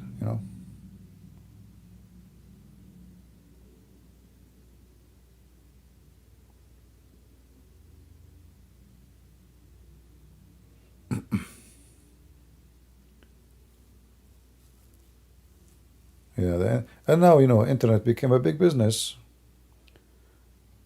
And even prostitution changed because of the internet. Like now, prostitution, women do not need to go in the street and find a customer, most likely. They go and they join a website like Andro Tits, the pimp. So even that changed. Prostitution, medicine, doctors, hospitals. It's internet is flip every life aspect upside down. Actually, there's people now go to church because they joined, especially after Corona. There's many people. Like now, they say to you, there's more churches now are not busy, but this is for everybody, because since Corona, 2 years, 3 years, especially in some countries, they force them to stay home. So now people, they used to stay every Sunday at home, and they put YouTube, they join the church from their house.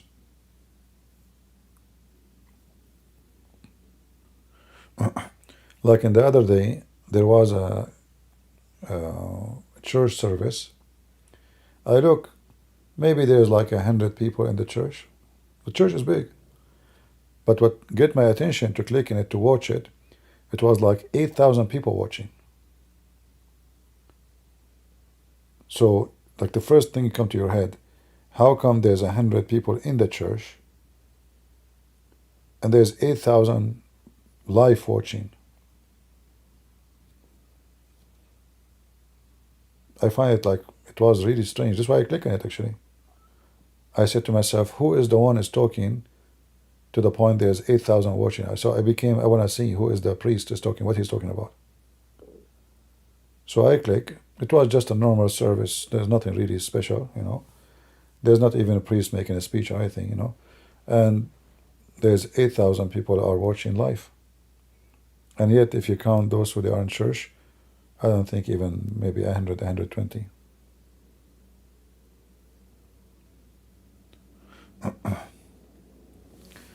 In fact, now if you, like today is what? Maybe tomorrow, or maybe now, I don't know. If you type live service, church live service, which I type always,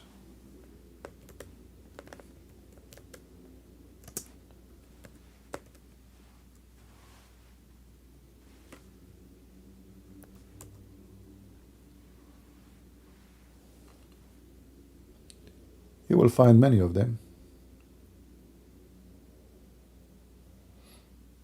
You know, like if we go here,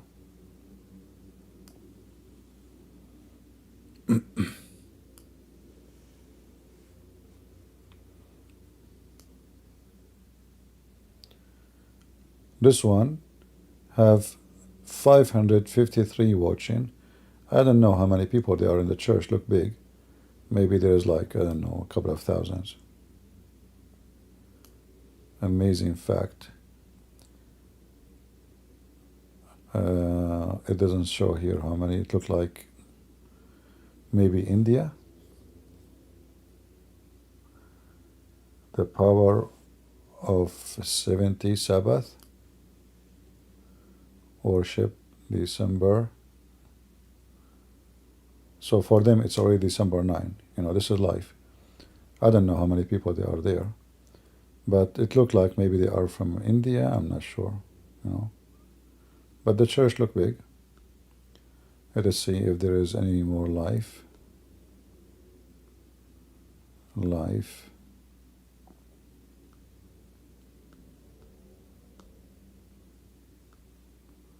Yeah, it's not like Sunday yet. Ah, look what I searched for: live TV, live church. I got Christian Prince. Obviously, YouTube, we get the wrong search.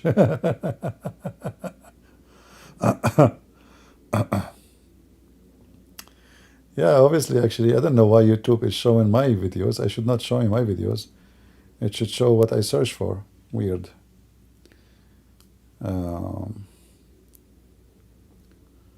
Let us see. Yeah, because still people in Europe, they did not woke up yet. And now if there is a live, I don't know what the time is in India or Philippine.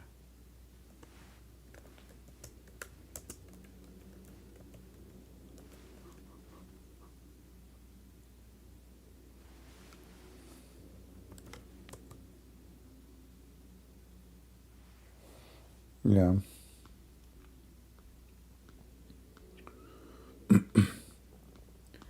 Yeah, you have to check what time it is. A global prayer stream, 24/7 worship prayer. 500 people watching, 543 people.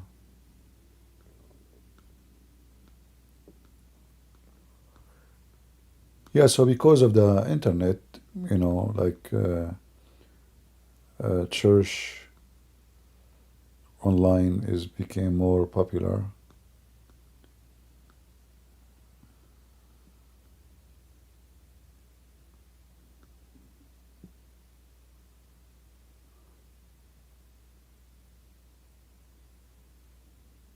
Yeah, but you know, the nice thing is you will see a service from around the world.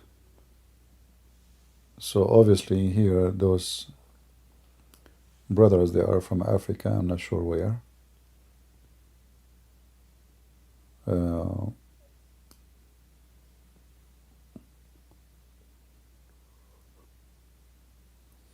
there's only 53 people watching.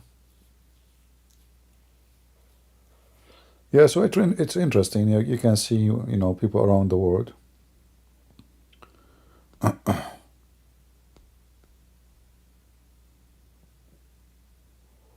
Yeah.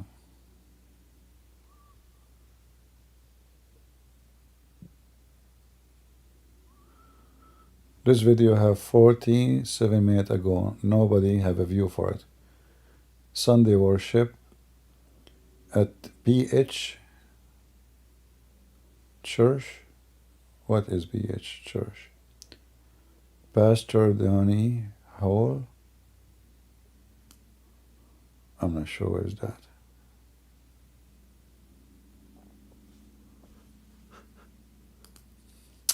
All right, I'm getting sleepy. So I wish you can excuse me. I will let you end with this beautiful smile of this poor man. God bless the poor. As Jesus, He blessed them. And we pray that the one who is needy and poor, the Lord will support him, especially the children. And we hope and we pray that the whole world will come into peace and all demonic cults and religion will be defeated and peace will be over the earth. So nobody have enemies and we don't have enemies. That's what we want as a Christians. We don't want to hate anyone. And we want peace for the world. But in order to have peace, you have to work for it and you have to fight for it. Sadly, peace will happen only by war, where you defeat the wicked, otherwise the wicked, he will never stop. As long the wicked are flourishing, war is like cleaning the yard, your yard, from the weeds. You have to attend your yard. If you have a garden, if you don't go out, or if you leave the house for a year, you come back, you will find the weeds, and they are ugly, disgusting. Your yard looks so crazy. It looked demonic, actually. Imagine, even weeds, by the way. Those are not a human being. Even weeds, they can make a beautiful garden look demonic, satanic. And Islam is the same as a weed.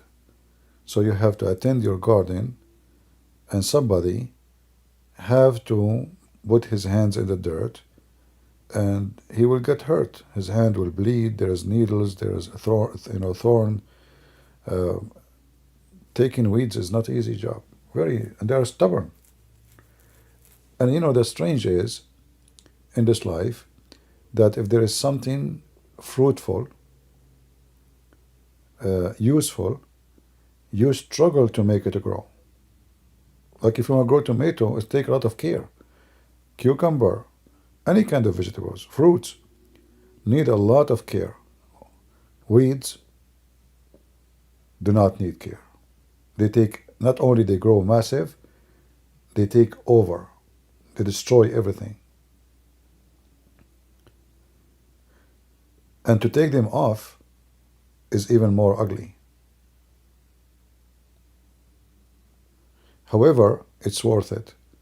After you clean your yard from the weeds, you have a different life. So Islam is one of the weeds we have around us. We have the liberals, who they are poisoning the mind and the head of children, corrupting society. They think they are the best. They think they are the only one have morality, when the fact they have zero moral. They speak of a human right, but they kill babies. They do abortion. They speak about equality, but in fact, they don't believe in equality, because you do not need to change gender to make yourself equal to somebody, if you believe in equality. If you believe in equality, you are equal without changing anything on you, as you are. You do not need to prove to me that you are equal by format of a clothing or format of shaving or the way you act. You don't need, as a female, you don't need to speak like a boy to make yourself equal.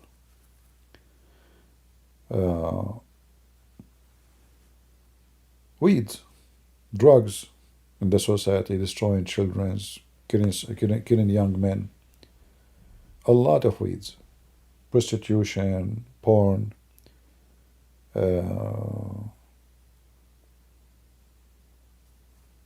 politics. But you know what we can do. This is how our human being life is the same as somebody doing farming, and he need to keep his life like a farmer away from weeds. And it's endless, but you don't give up, because if you give up, the weeds will take over. You take weed today, still there will be weeds tomorrow. But still you do it, because simply this is the way it have to be done. There's no other way. And you have to do it yourself.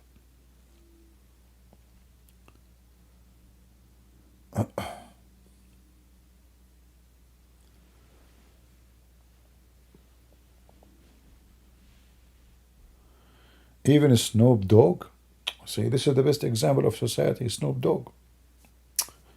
I mean, this guy, he have a PhD. I mean, we are in a time, look what we say. I mean, I don't want to be rude to you, my brother, but even Snoop Dogg,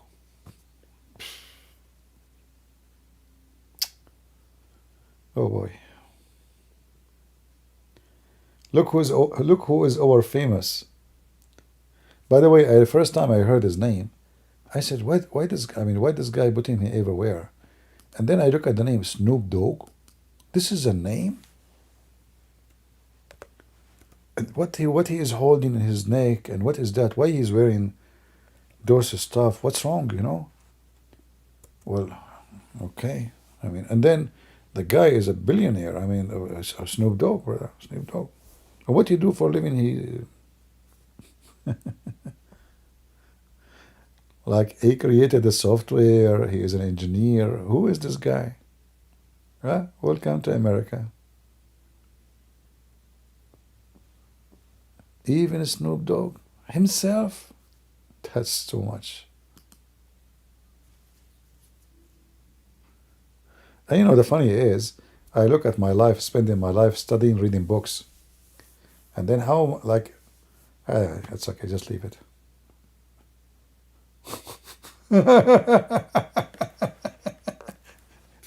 You spend your life studying, writing books, making books, reading books. You lose your eyes, you lose your voice, speaking, shouting, teaching, and then you find yourself, you don't even, I don't know. Just leave it, leave it. Just leave it. Snoop Dogg's, huh? Yeah. I think the secret is in the name. I can be a rapper. Yeah. Especially I lost my voice now. Yeah. Yeah, I just post a tweet and it have the rhythm of beat. And I said to myself, this will remind me of the story of Shamtit. Harut and Marut, they said bye. And I said to them, why? And they said to me, I mean, just make any things, just stupid things, just put things like next to each other. And that's it. You became an artist. And even if you don't have a voice, I mean, you will notice actually that those who they are famous, they don't even have a voice to listen to. Their voice is disgusting. But they are, you know. Actually, if I have the English skills, it's very easy for me to make a rap. Very, very easy, you know. Like I'm natural poet person. You know, in Arabic, I can make poetry so easy. But, you know, like you need to have a lot of words, you know, a lot of words to make it. Yeah. They don't have voice. They don't have education. They don't have, just put stupid words and use the F word from time to time. And then excuse me, Like the shit word is like the makeup of the song. And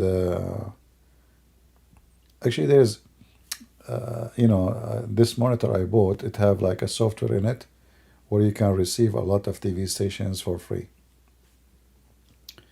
So first time I watch it, I turn it on. There is like stations for songs.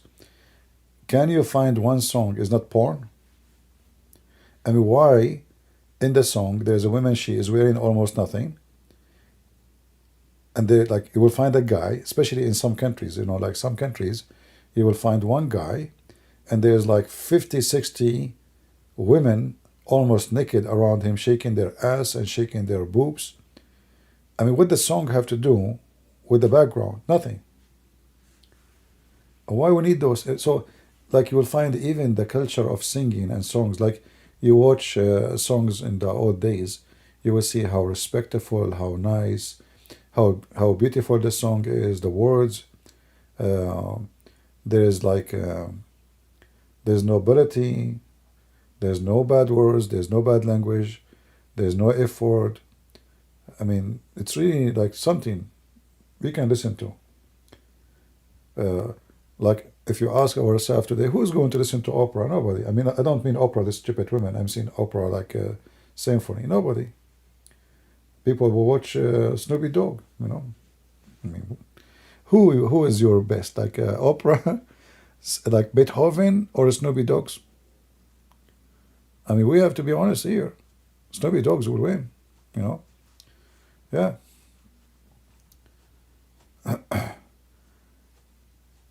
Before people, they, if they make noise, they apologize. Now everybody, he have a big, big, big, big stereo in the back of his seat. His car is like boom, boom, boom.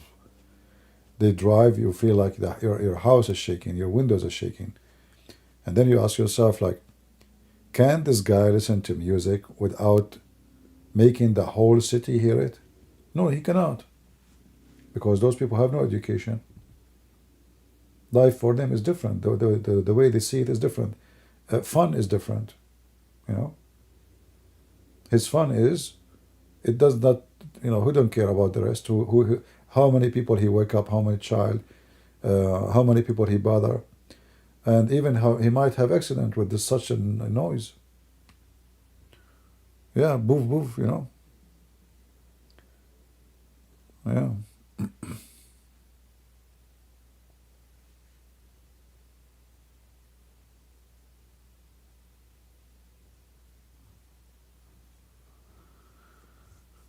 Everything is upside down.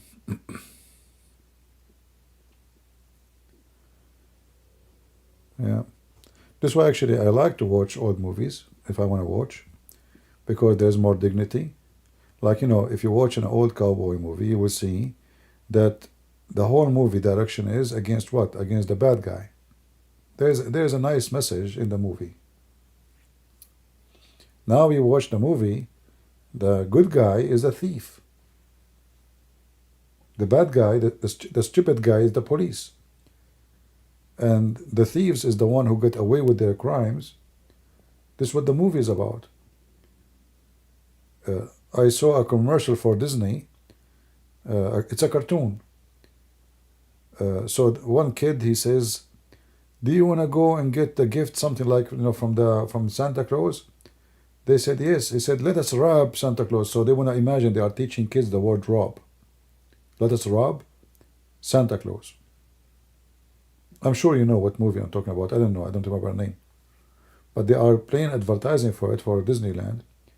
That's why if you have any program for this filthy Disneyland, you have to be cut it. Never let your children watch it.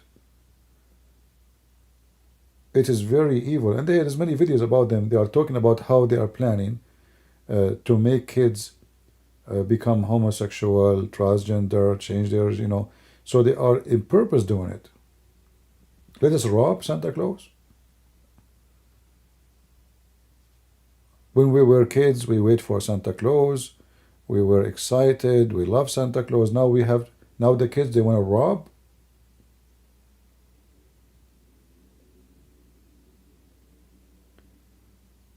So we are in a time we are teaching kids how to rob. We are giving them the idea that is fun.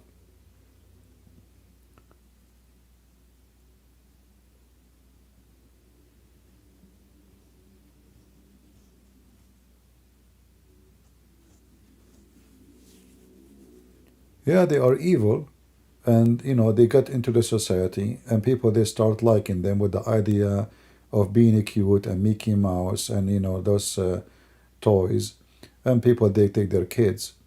I would never, I don't pay actually for any TV station. I would never pay for any of them. All of them, they are satanic. And why you want to pay for anything? I don't like, like now, if I am sitting alone, I will put it where there's a live camera somewhere in some country in the beach, where there's the ocean, there's the waves, there's sound of the air, the wind. Beautiful. God heaven. Why I want to watch any of those garbage? What you will learn from it? What you get from those garbage? Nothing.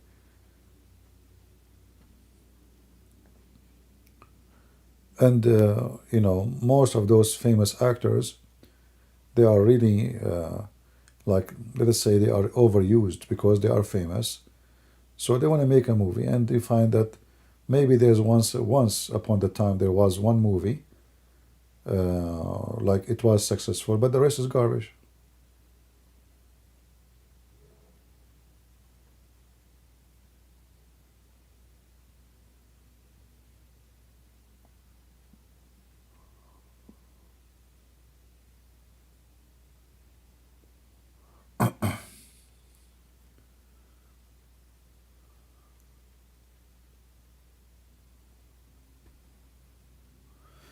Anyway, somebody is asking, who is Jesus anyway?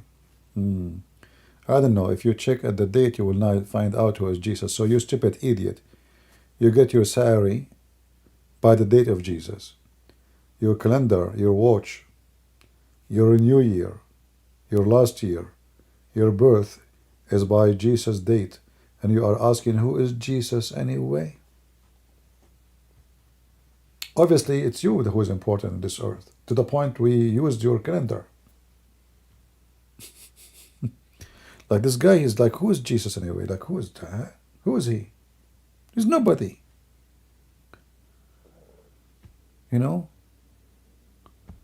This guy remind me of a Middle Eastern. Middle Eastern are so proud of themselves. They are like a balloon, empty balloon. So there's a guy, he went to visit his cousin, Middle Eastern guy like me. His cousin, he live in Rome. His name is Tony. So when his cousin walking the street, everybody say hi. Hey, hi, Tony. Hi, Tony. Hi, Tony. Okay.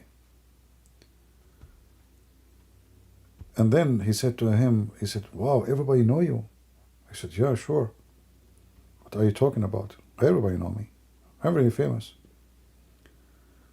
And then they went to the Vatican, and the Pope, he was on the stage. So Tony, he told his cousin, listen, I'm going to say hello to the Pope, just stay here, don't leave. So Tony, he went to the stage, and now he is shaking hand with the Pope. So Tony, he wanted to see how much his cousin is famous. So he said to the guy next to him, he said, do you know what is the name of that guy there? He said, if you are talking about the one wearing white clothes, I don't know. But the guy shaking hand with him is Tony.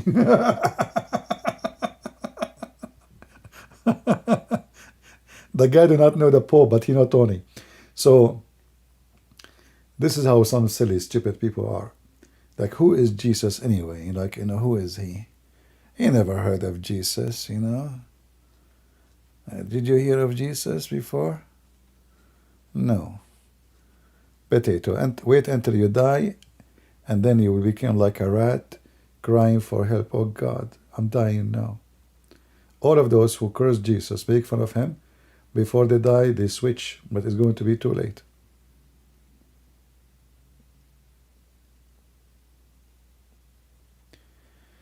Can my brother call you? You challenge him. Why your message is deleted? By who? I don't know why this message is deleted. Post again, LH. I'm not sure who deleted your message. It says message is deleted. Did you delete yourself?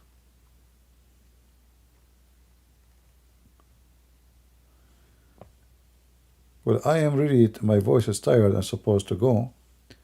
But if your brother is want to talk to me, all right.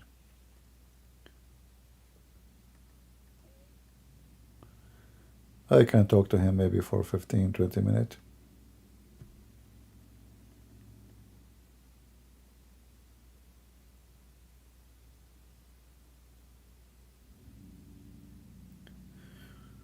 Well, if you want to call, he can text me now. Otherwise, soon I'm leaving. You know? It's already midnight, after midnight.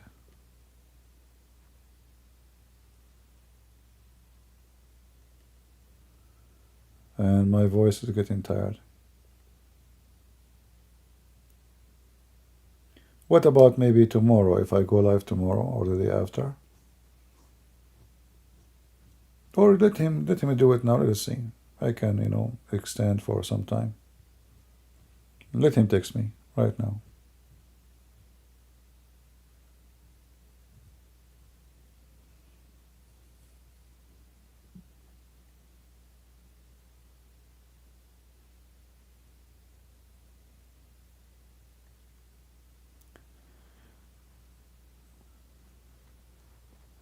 Have you been in Dubai? No.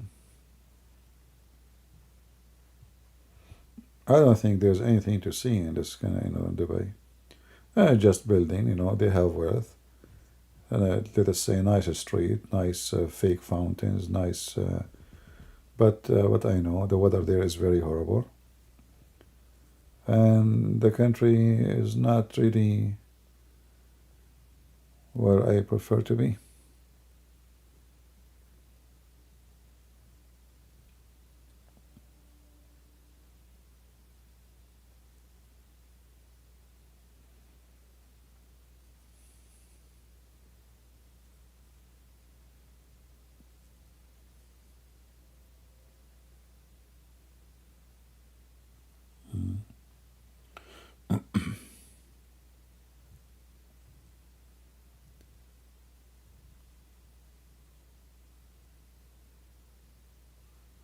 All those countries, by the way, they will collapse sooner or later. As soon as war erupt in the Gulf, and I believe it might erupt any time, like even now. Iran is going very aggressive. Al-Houthi is challenging the ships going out of the Red Sea. They can do the same for the Gulf area. And war can happen anytime. And those countries, they are made of a cartoon. Those are not countries. Those are not. Those are fake mall. Dubai is just a mall. It's not a country. It's a middle agent country or business, they create it like a hub where anyone have money, come and invest. It's a place where they do money laundering, human trafficking. It's not a real business place. If you remember a few years ago, there's like 25,000 cars next to the airport in Dubai. For free. People leave their cars and leave. They don't know. There's no job. Just one bullet between Iran and any neighboring countries. Those countries' economy will collapse.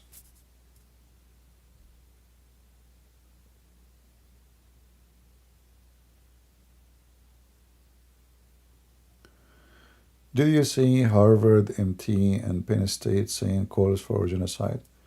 Well, why you are surprised? I mean, my friend, those are liberals. Liberals always, they are awkward. Now you notice. It is one thing about them is not awkward and weird and upside down.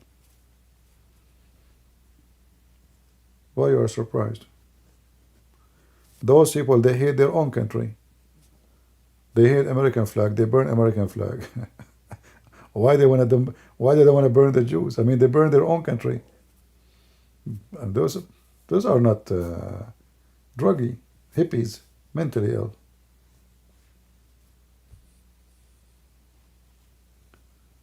So don't be surprised. And they are very aggressive, by the way. They aren't friendly.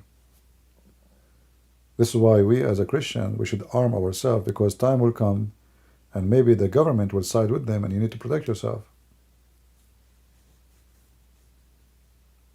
When Trump, he won the election, what they did? They start burning cars all over in New York, Washington, D.C., vandalizing stores, stealing, looting.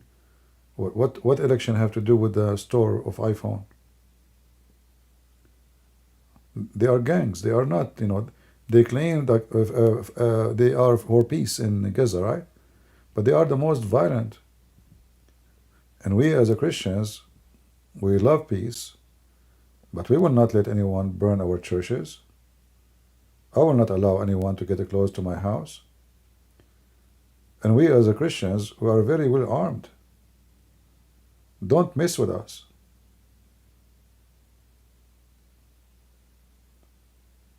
We are very friendly. We obey the law, but we will not tolerate somebody want to do violence against us.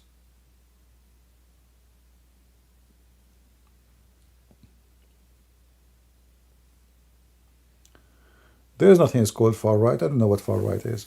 Those words far right, far left, I find them very framing things. Like it's depends who is talking. So, according to somebody, maybe I will be far right. This is how he see me. What those mean? There's mean nothing. Far right, far left. There's no far. There's no close.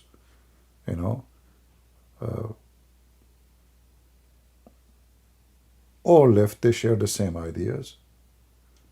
They are socialist, communist, confused about their gender, and they think that they are the one who have the best morality. And they think Christians, Jews, anyone, they don't even dare to attack Islam, That's how coward they are. But they think all religions are stupid, except Islam for them, So there's nothing that's called far.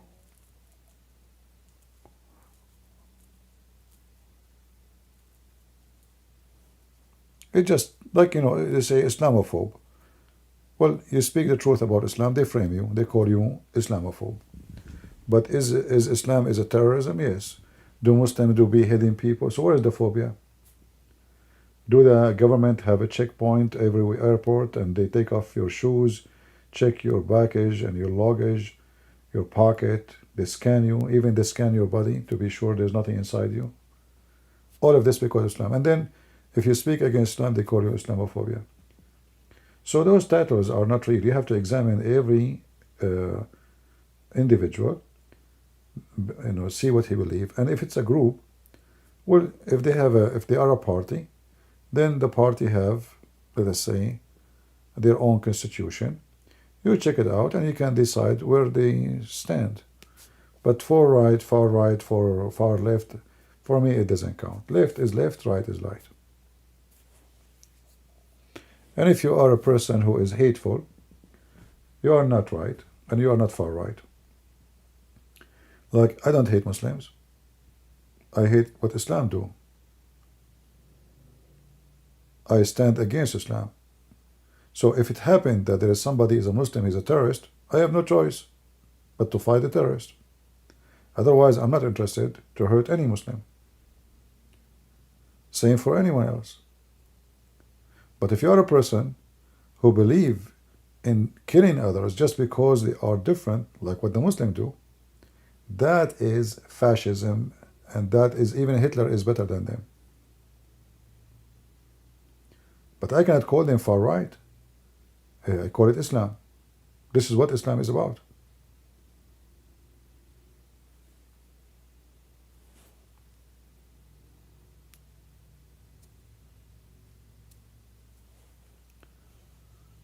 All right, we have somebody. Why do you say the Quran confirm your book when you clearly confirm the Injil? which is the book given to Jesus. Is that your brother, the one who want to call me? Or this is somebody else?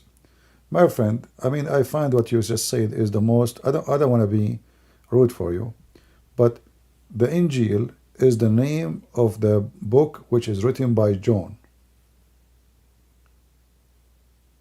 So if Allah is God, and Allah, He claimed that Allah, He sent His religion, His book, to Isa, and Isa was sent to the Jews. Let me call you. Give me a second. Let me close some browsers. So this is the gentleman who said his brother want to talk to me. He's the brother. Let us call him, even though my voice is tired. I think you can tell. But we will talk for some time. Maybe we can help this gentleman.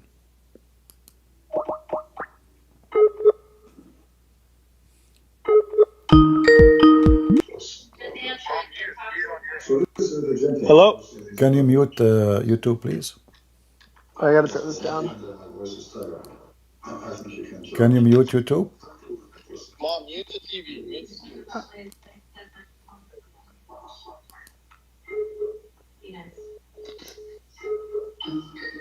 Can you mute YouTube, please?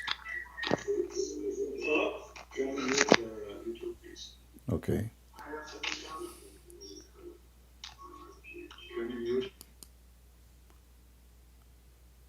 Hello? Mute YouTube, not your Skype. Hello, can you hear me? Yeah, I do hear you. Okay, yeah. YouTube is muted, everything's muted. All right, give me the question so people they can hear. First, welcome. I see your Thank brother. you. I see that you. Somebody told me he is your brother, and he already Yes. he's a Christian. He left Islam, correct? Yes. Okay, and you are still a Muslim, right? Yes.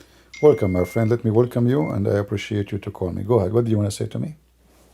So the question was, why? So I'm familiar with where in the Quran it says we must confirm the books prior. My question is, if the Quran makes it apparent, and you can enlighten me, I'm going to come at this with humility and ignorance, but if the Quran mentions that the book that we believe is the Injil was given to Jesus, why would we confirm the book, which is a biography written after the time of Jesus? And as a follow-up, I assume that we could believe that we can confirm the words of Jesus within the biography as the Injil, but that's a separate discussion. So that's my question. Well, my If that friend, makes sense. in your text in Skype, you mentioned to me the word Injil, correct? Yes. Okay, what Injil mean? Do you know? Just play it as I know nothing, because I'm not expert enough. Well, Injil is a Greek word, and every Christian he called the gospel is the good news. So, if Allah he sent a book to Isa, was Isa a Greek person? No. So why his book is a Greek book? Injil is a Greek word. This is not Arabic. Explain. This is not Arabic. This is not Hebrew. Have nothing to do with Hebrew. So how Allah, remember, in the Quran, it says that Allah, He sent, He never sent a messenger except in the tongue of His own people, correct? Mm-hmm. All right. Yeah, that's correct. I read that the other day. So, in order for Isa, if he sent, Isa was sent to who? The Jews. All right. At the time. So, is it logical that Isa sent to the Jews, and he gave them a book in Greek? Was the book in Greek? I'm not aware. Well, this is what Injil is. Injil is the name of the book of John, which was a Greek book. Could the word Injil have stemmed from Greek and just No, been it's a used? Greek word. It's a Greek word. It's not a Hebrew. It's not Arabic. And for us as Arab Christians, this is exactly the word we use. We say Injil. You can ask any Arab. We use the word Injil. So your prophet, he took the word which the Christians use in claiming that Allah told him. But this is cannot be, because you yourself, you just told me